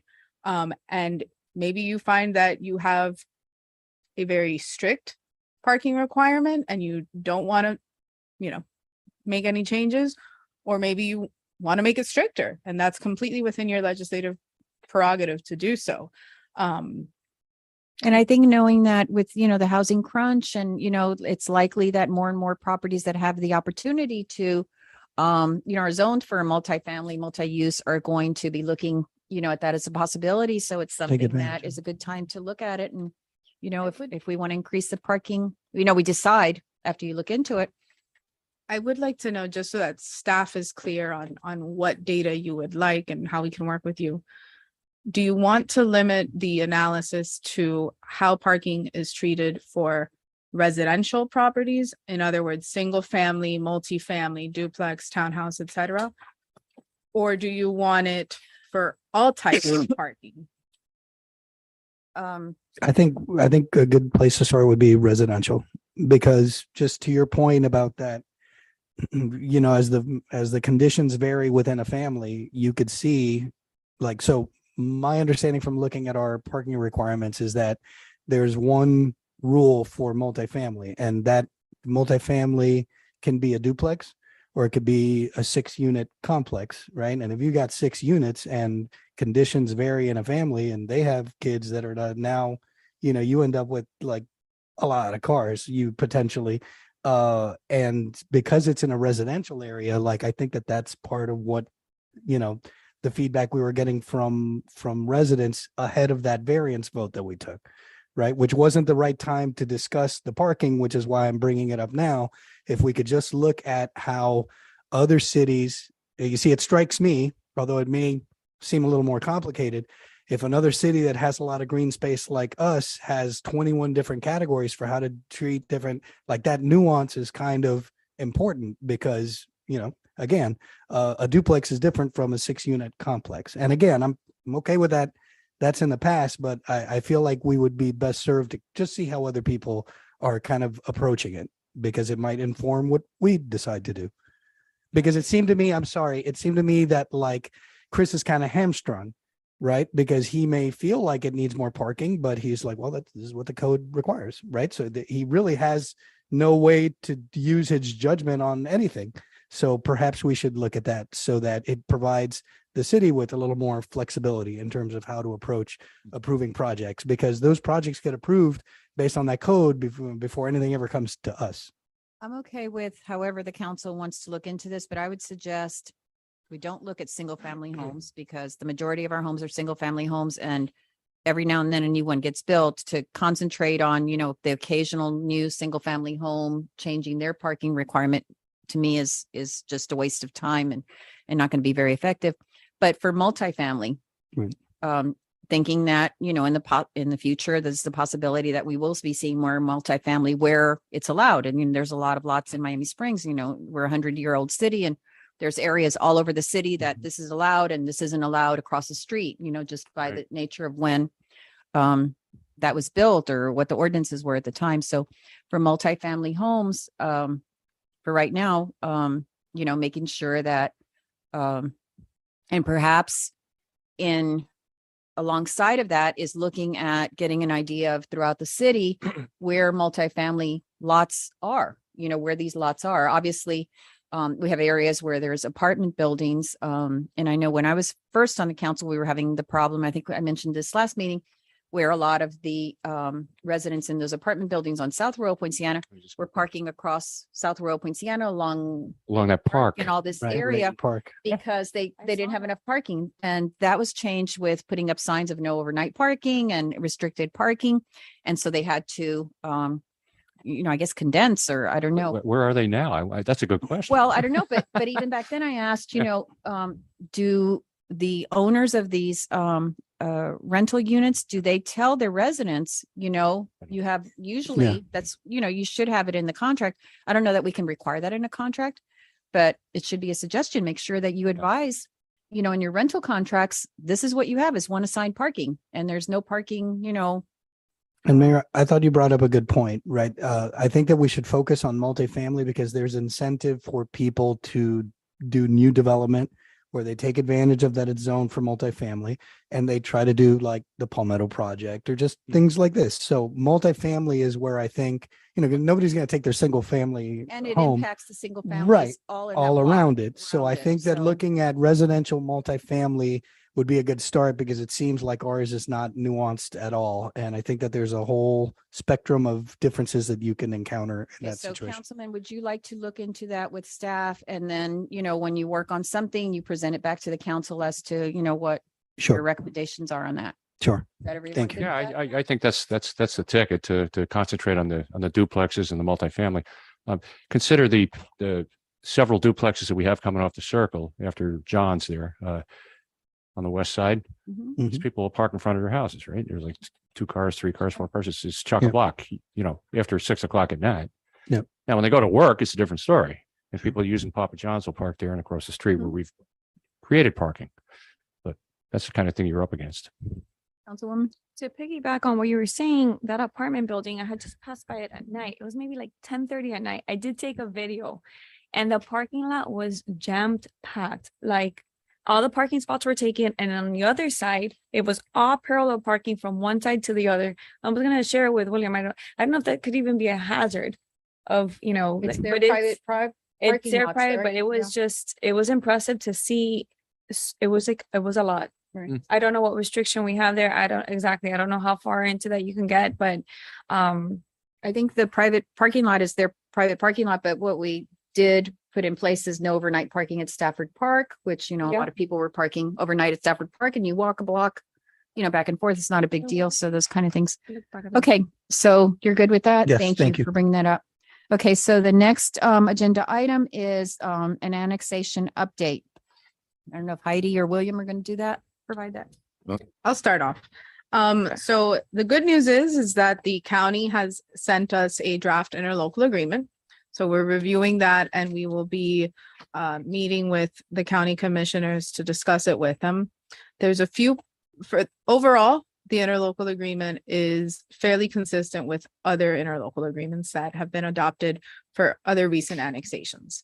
There are some provisions which we had advised you all individually before, provisions that we anticipated would be in this interlocal agreement and which we would like to negotiate with the county. So towards that end, we had a meeting as soon as we received it, and the manager, myself, Mayor Mitchell, and my colleague Chad Friedman, who has lots of experience with annexations, met with the city's lobbyists, Jose Fuentes and Max Losner, to discuss various provisions within that interlocal. So there's room for improvement. There is room for negotiation. And what we would like to do is, as part of the update, what we'll be asking for tonight is a motion from the council authorizing the manager and the mayor, as she's really been the spearheading the negotiations. And I can tell you, she's been very interested in this issue and making sure to look out for the city's best interest, as has the manager. And hopefully I would think my office the same. So I would hope that we could get a motion authorizing the manager and mayor and myself to continue negotiations with the county staff, working also with the county commissioners to make this interlocal agreement as best possible for the city of Miami Springs.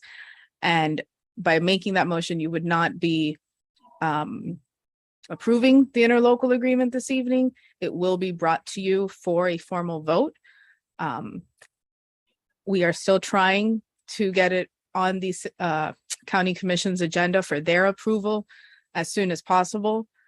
So we have a string of meetings that we're scheduling within the next week, as early as tomorrow, and then moving forward into the coming weeks to try to understand each of the county commissioners' concerns about the about the annexation overall, and certainly address the things that are important to the city, acknowledging things that are important to property owners within the annex area, and making sure that you ultimately get the best agreement possible.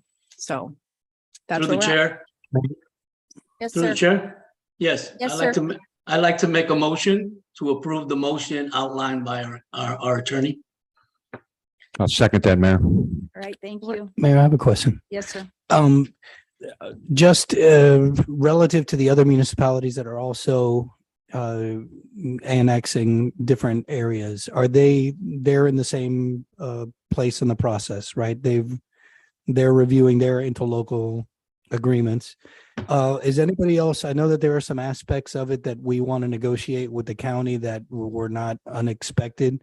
Are they dealing with those same aspects? Yes. And so I imagine they're in the same, they're Yes. the same process. Yes. Okay, Yes, thank my you. understanding is Miami Springs and Virginia Gardens have something that I don't know is relevant to Medley or Doral simply because of the location of The the location, cities. right. And that we, Miami Springs and Virginia Gardens are located closer to terminal areas. Mhm. So there's some zoning authority and jurisdiction that is the provisions related to those are different for Miami Springs and Virginia. And Virginia Gardens simply because versus of their Medley location. and Doral, Yeah. correct? Right. Okay, But all four have mitigation, right, so. Okay, that's and we have something we're- zoning. right. So those are like the two, and I know the manager wrote to you about this, that the two big issues are mitigation and the zoning authority. Right. So we do look forward to working something out in those respects. Yes, so Councilwoman? well, are we voting on something? I don't all- understand. We're The voting to motion authorize is- continuing deliberation with the county. So we're voting to continue To negotiate. To allow the authorize manager and mayor to negotiate on our behalf. And the attorney. moving the The agreement. agreement, because there's no agreement, you know, we haven't negotiated, but it's just instead of, we don't have a lot of time. And Right. so instead of every move forward, coming back here Right. and, you know, to just negotiate when we get to an agreement that we feel is, or at least the best agreement we can get. It may not be, you know, the one that we feel is the best, but it's the best we can get, then we would bring it before council. We have to vote on it. The council has to vote to approve it. Correct me if I'm wrong, Heidi, Correct. Yep. before it can go back to the county commissioners. Correct. So And then once we agree and approve it, then we still have to go back to the county commissioners and they would have to approve it. You know, the new agreement, or even this agreement, because they haven't approved this. This is the county attorneys correct. have provided this agreement. The county commissioners haven't approved it. Which means we may have to have a special meeting at some Yes, point to to, approve this. to prove this. It's, you know, we're really short on time and we're scrambling to meet with, since we, you know, at the county level, we need 7 commissioners to vote for it. That's a lot of commissioners out of 13.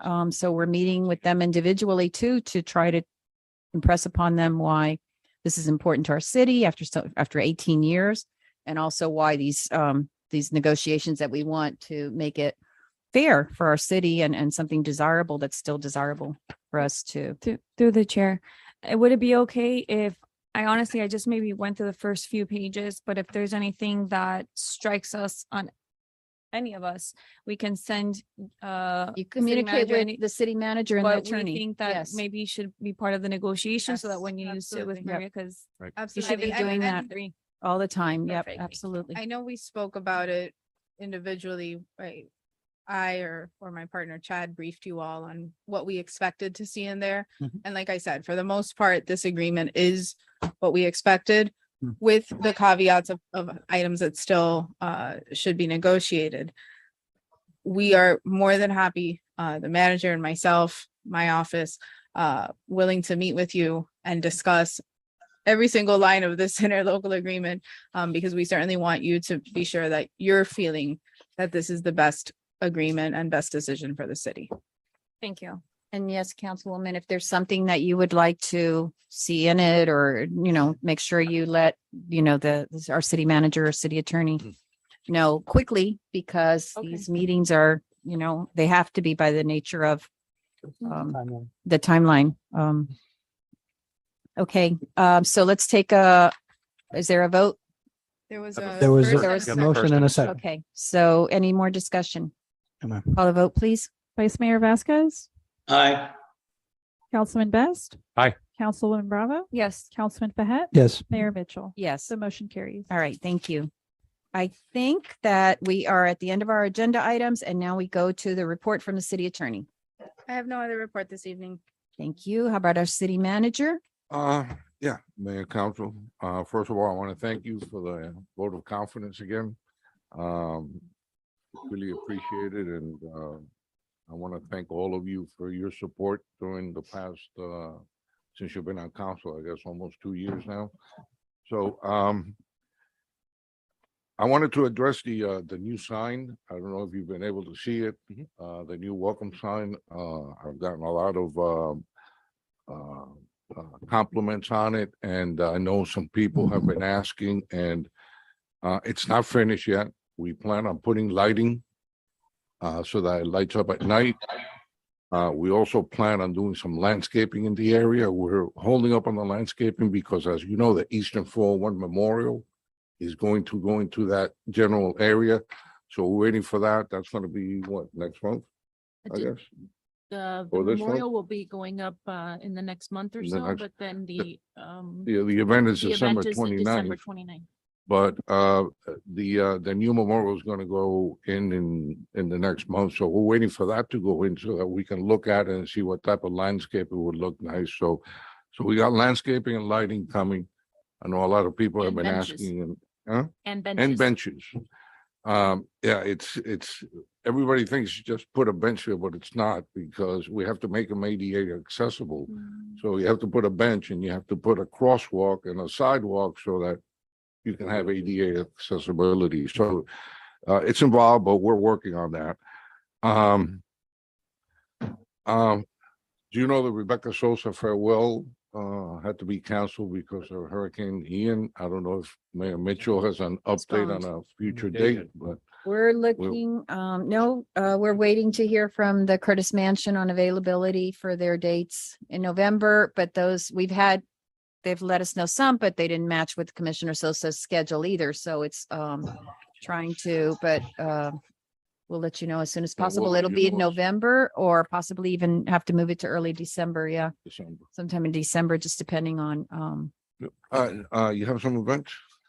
I do. We're accepting Hurricane Ian donations, which is ongoing at the Miami Springs Community Center, Monday through Friday, and as well as Saturdays and Sundays.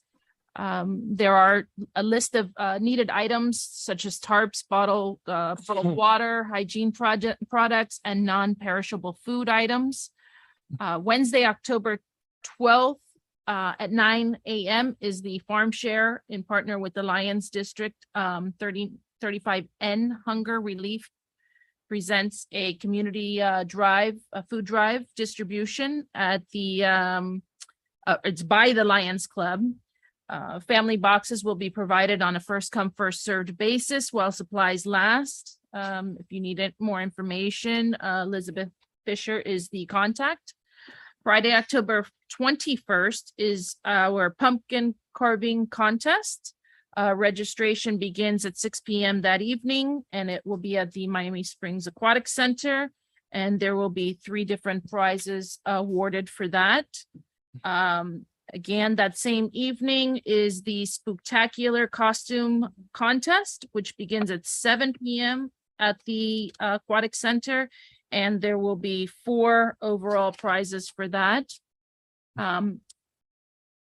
We are also, you can donate blood on October 22nd from 10 a.m. to 5 p.m. at the community center. Those who donate blood will receive a $20 e-card, a Halloween t-shirt, and a wellness checkup. Appointments are encouraged but not required. We also have registration for the Howler Springs, which is on the Circle. It's $5 for residents, $10 for non-residents. Wristbands are on sale now at the community center, and that's all I have for right now. Thank you, Tammy. Okay, let's start with our vice mayor, our new vice mayor, Yeah, that's right. Victor Vasquez. I kind of like the sound of that. Yeah. Sorry, Walter. I have 2 things. One is that, on the situation post Hurricane Ian, I have a nephew who is a first responder in the Northeast Orlando area. And he was out there several days, as you know.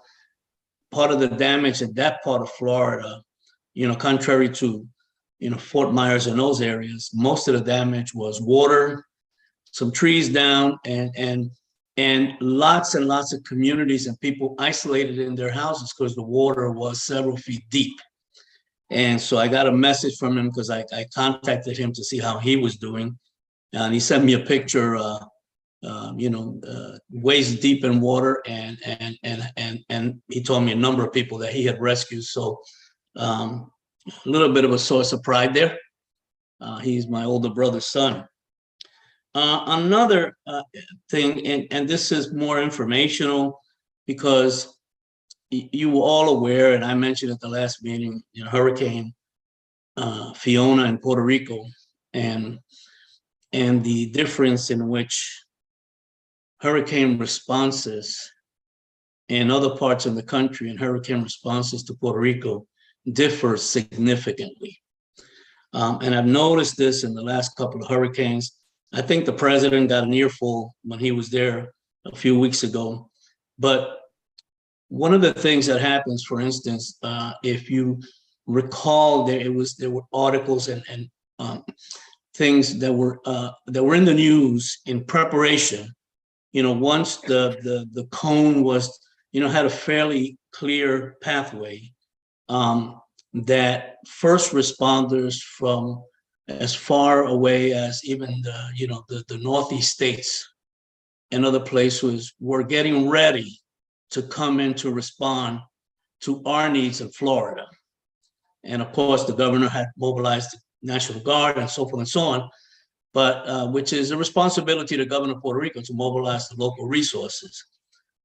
But the challenges for Puerto Rico are that, it's an island. And, the response gets bogged down a little bit because everything has to be flown in and brought in by ships. There's a lieutenant, Jeff, I'm getting an echo here, I don't know why. But anyway, the one of the guys who's become well known for U.S. response, Lieutenant General Honore, Russell Honore, who was the Army general assigned to post-Katrina rescue operations, who is an expert on doing this, had about 50,000 troops at his command between Louisiana National Guards and U.S. Army. And a couple of weeks after Hurricane Maria 5 years ago, he said that the U.S. Army needed to mobilize 82,000 troops outside of the National Guard and the other things that happened. And it was never done because of the nature of the destruction of that island. And so I just bring it to you as a point of information because a lot of articles have been written about, well, what's going on in Puerto Rico? They get all this money, they don't distribute the money. The post-recovery is complicated by these things that I just pointed out to you. And I know that because I have friends who are high officers in the Army and the National Guard there. And it just seems that if there is a category 1 or 2 or 3, whatever is going towards Puerto Rico, we should be in a better position to respond and have, especially those of us who have been in the military, that you have airmen and sailors and infantrymen and whatever on alert, ready to mobilize to a place like Puerto Rico. I'm not happy or satisfied with the way that's being done or not done. So that's all I have. I'll be back in the city in 2 days and we'll catch up with you guys then. Thank you, Councilman. Thank you, Vice Mayor. I'm sorry. Councilman Pahet. Thank you, Mayor. Just wanted to give a shout out to the city staff. My older brother actually lives in Cape Coral and has a house on the water, and his house somehow was miraculously spared. Had some damage, but not as bad as some things that happened all around him. But I know that they reached out to me, other organizations within the community, Optimist Club, the senior high school, and they reached out to me, as a matter of fact, and I know they reached out to Omar and to see if AIE wanted to get involved as well. And so all the collection efforts, I think that the galvanizing aspect of it all was the city staff. The city staff, because obviously collecting is one part, but I think distribution is the other. And I want to just thank the city because they got on board, offered the rec center. You guys partnered up with the Global Empowerment Mission and work with them in order to do the distribution aspect of it. And so because of that, all of these service organizations and the Boy Scout troop and everybody were able to collect, and we had like a hub to send hurricane relief supplies to. So it made it very easy for us to kind of coordinate the efforts of all the community organizations to be able to help those affected by the hurricane. So thank you to the city staff for that. Thank you. Thank you, Councilman. And again, that's another example of our tiny little city, the mighty effort we do for the community. I mean, not just for our community, but the community at large, the state and nationally and internationally sometimes. And we just delivered our first truckload last Saturday morning. We're still doing it. And we're still collecting, doing it, still yeah. collecting, but we got the first truckload down. It's good. That's awesome. That's wonderful. Councilwoman? I don't have much to say. I did all what Councilman Fajay just mentioned about the hurricane relief efforts. It's crazy how mighty this Miami Springs is, and I'm very proud to be a part of it. So I just wanted to recognize the people that came out to talk in public forum. We are hearing you. I would like to get with William to take a little bit of a closer look to this special events application. Because I see some things here that perhaps can be improved. But other than that, thank you. And thank you, William and Tammy, for always being so good to us. The best for last. Oh, yeah. Family, in name only. First thing I want to say tonight is I'd like everybody to join me in extending condolences to Tammy Romero's dad, who passed away recently. I'd like to make that public tonight here at the meeting. And the only other thing I have is a great meeting tonight. Good dialogue, good exchange, good discourse. Let's not forget the bed tax. Let's not forget the bed tax. Let's keep that ingrained in our heads going forward. We got annexation on a run right now, hopefully. But let's continue to think about how we're going to do this going forward. Because that bed tax, I think, is, if we can get both of those things, this city is good for the next 50 years. Thank you, Mayor. Thank you, Councilman. And actually, I know earlier this year, we all talked about making an effort, efforts to bring back awareness to the bed tax. And I think I filled you in that I joined the Florida League of Cities Finance, Taxation, and Personnel Committee. That's part of it. Which is a committee that works each legislative session to try to get certain topics in front of our legislators to try to get them across. And we actually had a meeting Friday, which was virtual. It was supposed to be in Orlando, but it was switched to virtual because of Hurricane Ian. But I was at that meeting, and I was at the one a few weeks earlier in Orlando, and brought up the bed tax issue. That was my suggestion, is that I'm trying to give it statewide attention, because I think one of the reasons that when our Representative Avila brought it up to, and had it as a House and Senate bill, that it didn't go through, is there just wasn't enough state attention of how it really impacts not just our city, but there are a lot of municipalities all over Florida that are in similar situations. They have a lot of hotels in their area, but that's not where the tourists spend their money, and they're not being compensated for the services that they need to provide to those hotels. So I can't promise anything. It's just, but it's another way of trying to get it. And I hope we're all doing that, of trying to get attention to that. The other thing, I wanted to say thank you to the Miami Association of Realtors for the sign, to stress that they're the ones that provided the funding for this through a placemaking grant that they make available to us every year.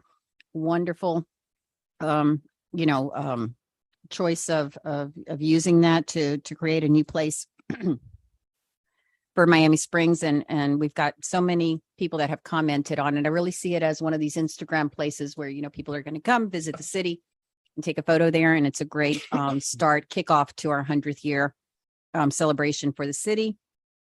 I want to remind everyone, which is of Westward, that the Miami Springs Women's Club is having. I think it Which is starts this coming weekend, the 20-something. Mhm. Wife is involved in it. Oh, yeah. Yeah, yeah. Oh, yeah. So it's the Witches of Westward. It's a fundraiser for this Miami Springs Women's Club. It's a lot of fun. It's a really, really big event, and it's not, you know, I mean, you'll be amazed if you go. You don't even have to have children. Just go get some tickets. The tickets are really reasonable, but they put on a fantastic show. And it's several shows. It's a family-friendly show. yes, It's not family meant to friendly. be It's not- something scary. Right. It's not like a haunted house where you're going to go out screaming. It's just really, really great. So we encourage, if you have nieces and nephews or, you know, friends that live outside of Miami Springs, invite them for that weekend, you know, to bring their kids and go. And then the last thing I wanted to mention is, as some of the residents know, we had some noise complaints this past, let's see, that was Thursday night. Starting Thursday. Right. Our police started receiving noise complaints, I think at 4:30 in the morning. And I want to thank our police, because when they get this and they're hearing noise and, you know, people are calling, there's a party going on somewhere, they have to figure out where it's coming. And they were able to identify it wasn't in Miami Springs. It was actually in unincorporated Dade County, just east of us, kind of near Highlight, I guess. Would you say north of that? Whoa. Yeah. Yeah, was No, at the 112. City of Miami? I thought it was the city of It's- Miami. No, we had Unincorporated. initially Okay. thought it was city of Miami. It was unincorporated Dade County. It was identified by our police department where the site was. They responded, Miami-Dade police were called. Miami-Dade police said the area, it was permitted event. So I can tell you, I spent entire Friday on the phone and William too, back and forth with our county commissioners, with the county mayor's office, trying and, you know, getting across. We don't want to shut it down. We just don't want their noise to disturb us. They can do whatever they want. Their noise just can't travel over to our city. And we got a commitment from, it was in Commissioner Monestine's district. They had permitted the event, but there's a misunderstanding there between the Dade County Police. Just because an event is permitted doesn't mean it can cause a disturbance. It just means it's allowed. So after Friday, after numerous long phone calls back and forth, and the county itself trying to figure out what was permitted, what was occurring, they came up with a plan of, they assigned a police chief at Miami-Dade Police that our police could contact the second that they got a complaint. And they did. I don't know that they shut down the event, but they stopped the, you know, the music didn't travel any further. It happened again the next night. Shortly, we started getting a few complaints, and our police were able, it's the best we can do, because it's not our city. You know, it's not our police that can go and take action, but it worked really, really well, I think, for, you know, the situation.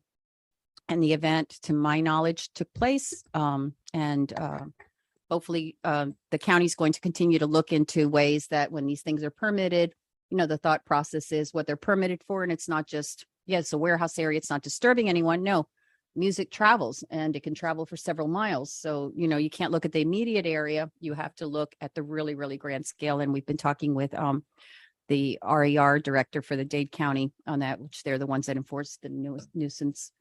What I want to stress to residents is, when something like that happens, call the police, call our police, Miami Springs Police, so that, you know, they can know what's happening. They can look into it. And very often they already have a plan of what needs to be done. You know, sometimes I see on Facebook and all this complaining, why doesn't someone do something? I want to get this across to residents so much. Everything you see, you know, don't assume that we know about it. We may know about it. We likely do. And we're in the process of correcting it, or it's something that's not possible to correct. But bring it to our attention, either to a council member, to our city manager, to our police department, and let us know about it, so we can deal with it as quickly as possible. If you're the first person telling us about it, then it's the fastest that we can, you know, start working on it to try to resolve it.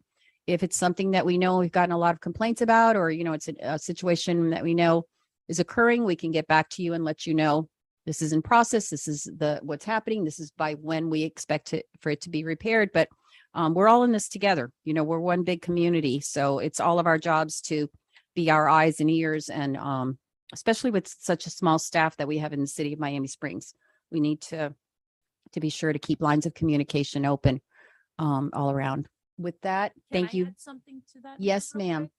quick? Council, you guys approved the C Click Fix Mm, app. Yep. I've been working on it, trying to get that going. It does take a little bit of a process because there's a lot of background behind the scenes, but It's a good- that app is expected to be up in December. That's a good point, which you're bringing. And so you guys can start telling people about to look for the app. Mhm. It's called C Click Fix, Click and Fix. things like this will be reported directly to the departments, and then that way Have we to do can anything, handle yeah. them in a more, And also with that new app that we approved Hmm.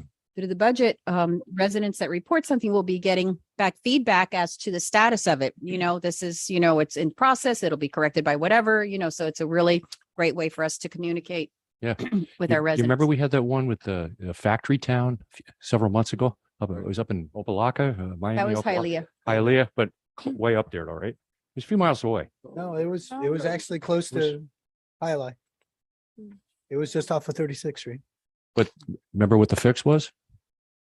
They adjusted the angle of the stage. But only after our legal Right. staff, no, only after our That's legal true. staff That's true. sent legal notices with, So in may- this case, Compelled. you know, So maybe the one, I know, Well- maybe the one, they had to hire a sound engineer to, Tell 'em where- Yeah. how to place it. and they moved the sound stacks. yes. In this Exactly. case with the county was very receptive to when they were advised that this was an issue of trying to figure out what was going on and, you know, what was permitted, what wasn't. Like I was told by Commissioner Monstein's office, they got a temporary certificate of use, but it doesn't mean, it means they can have an event there, but it doesn't mean they can disturb us. So. Right. Yeah. Okay, with that, have a good evening. Thank you all. Thank you, residents. Mayor. Thank you, Mayor. Meeting's adjourned. Good night, everyone.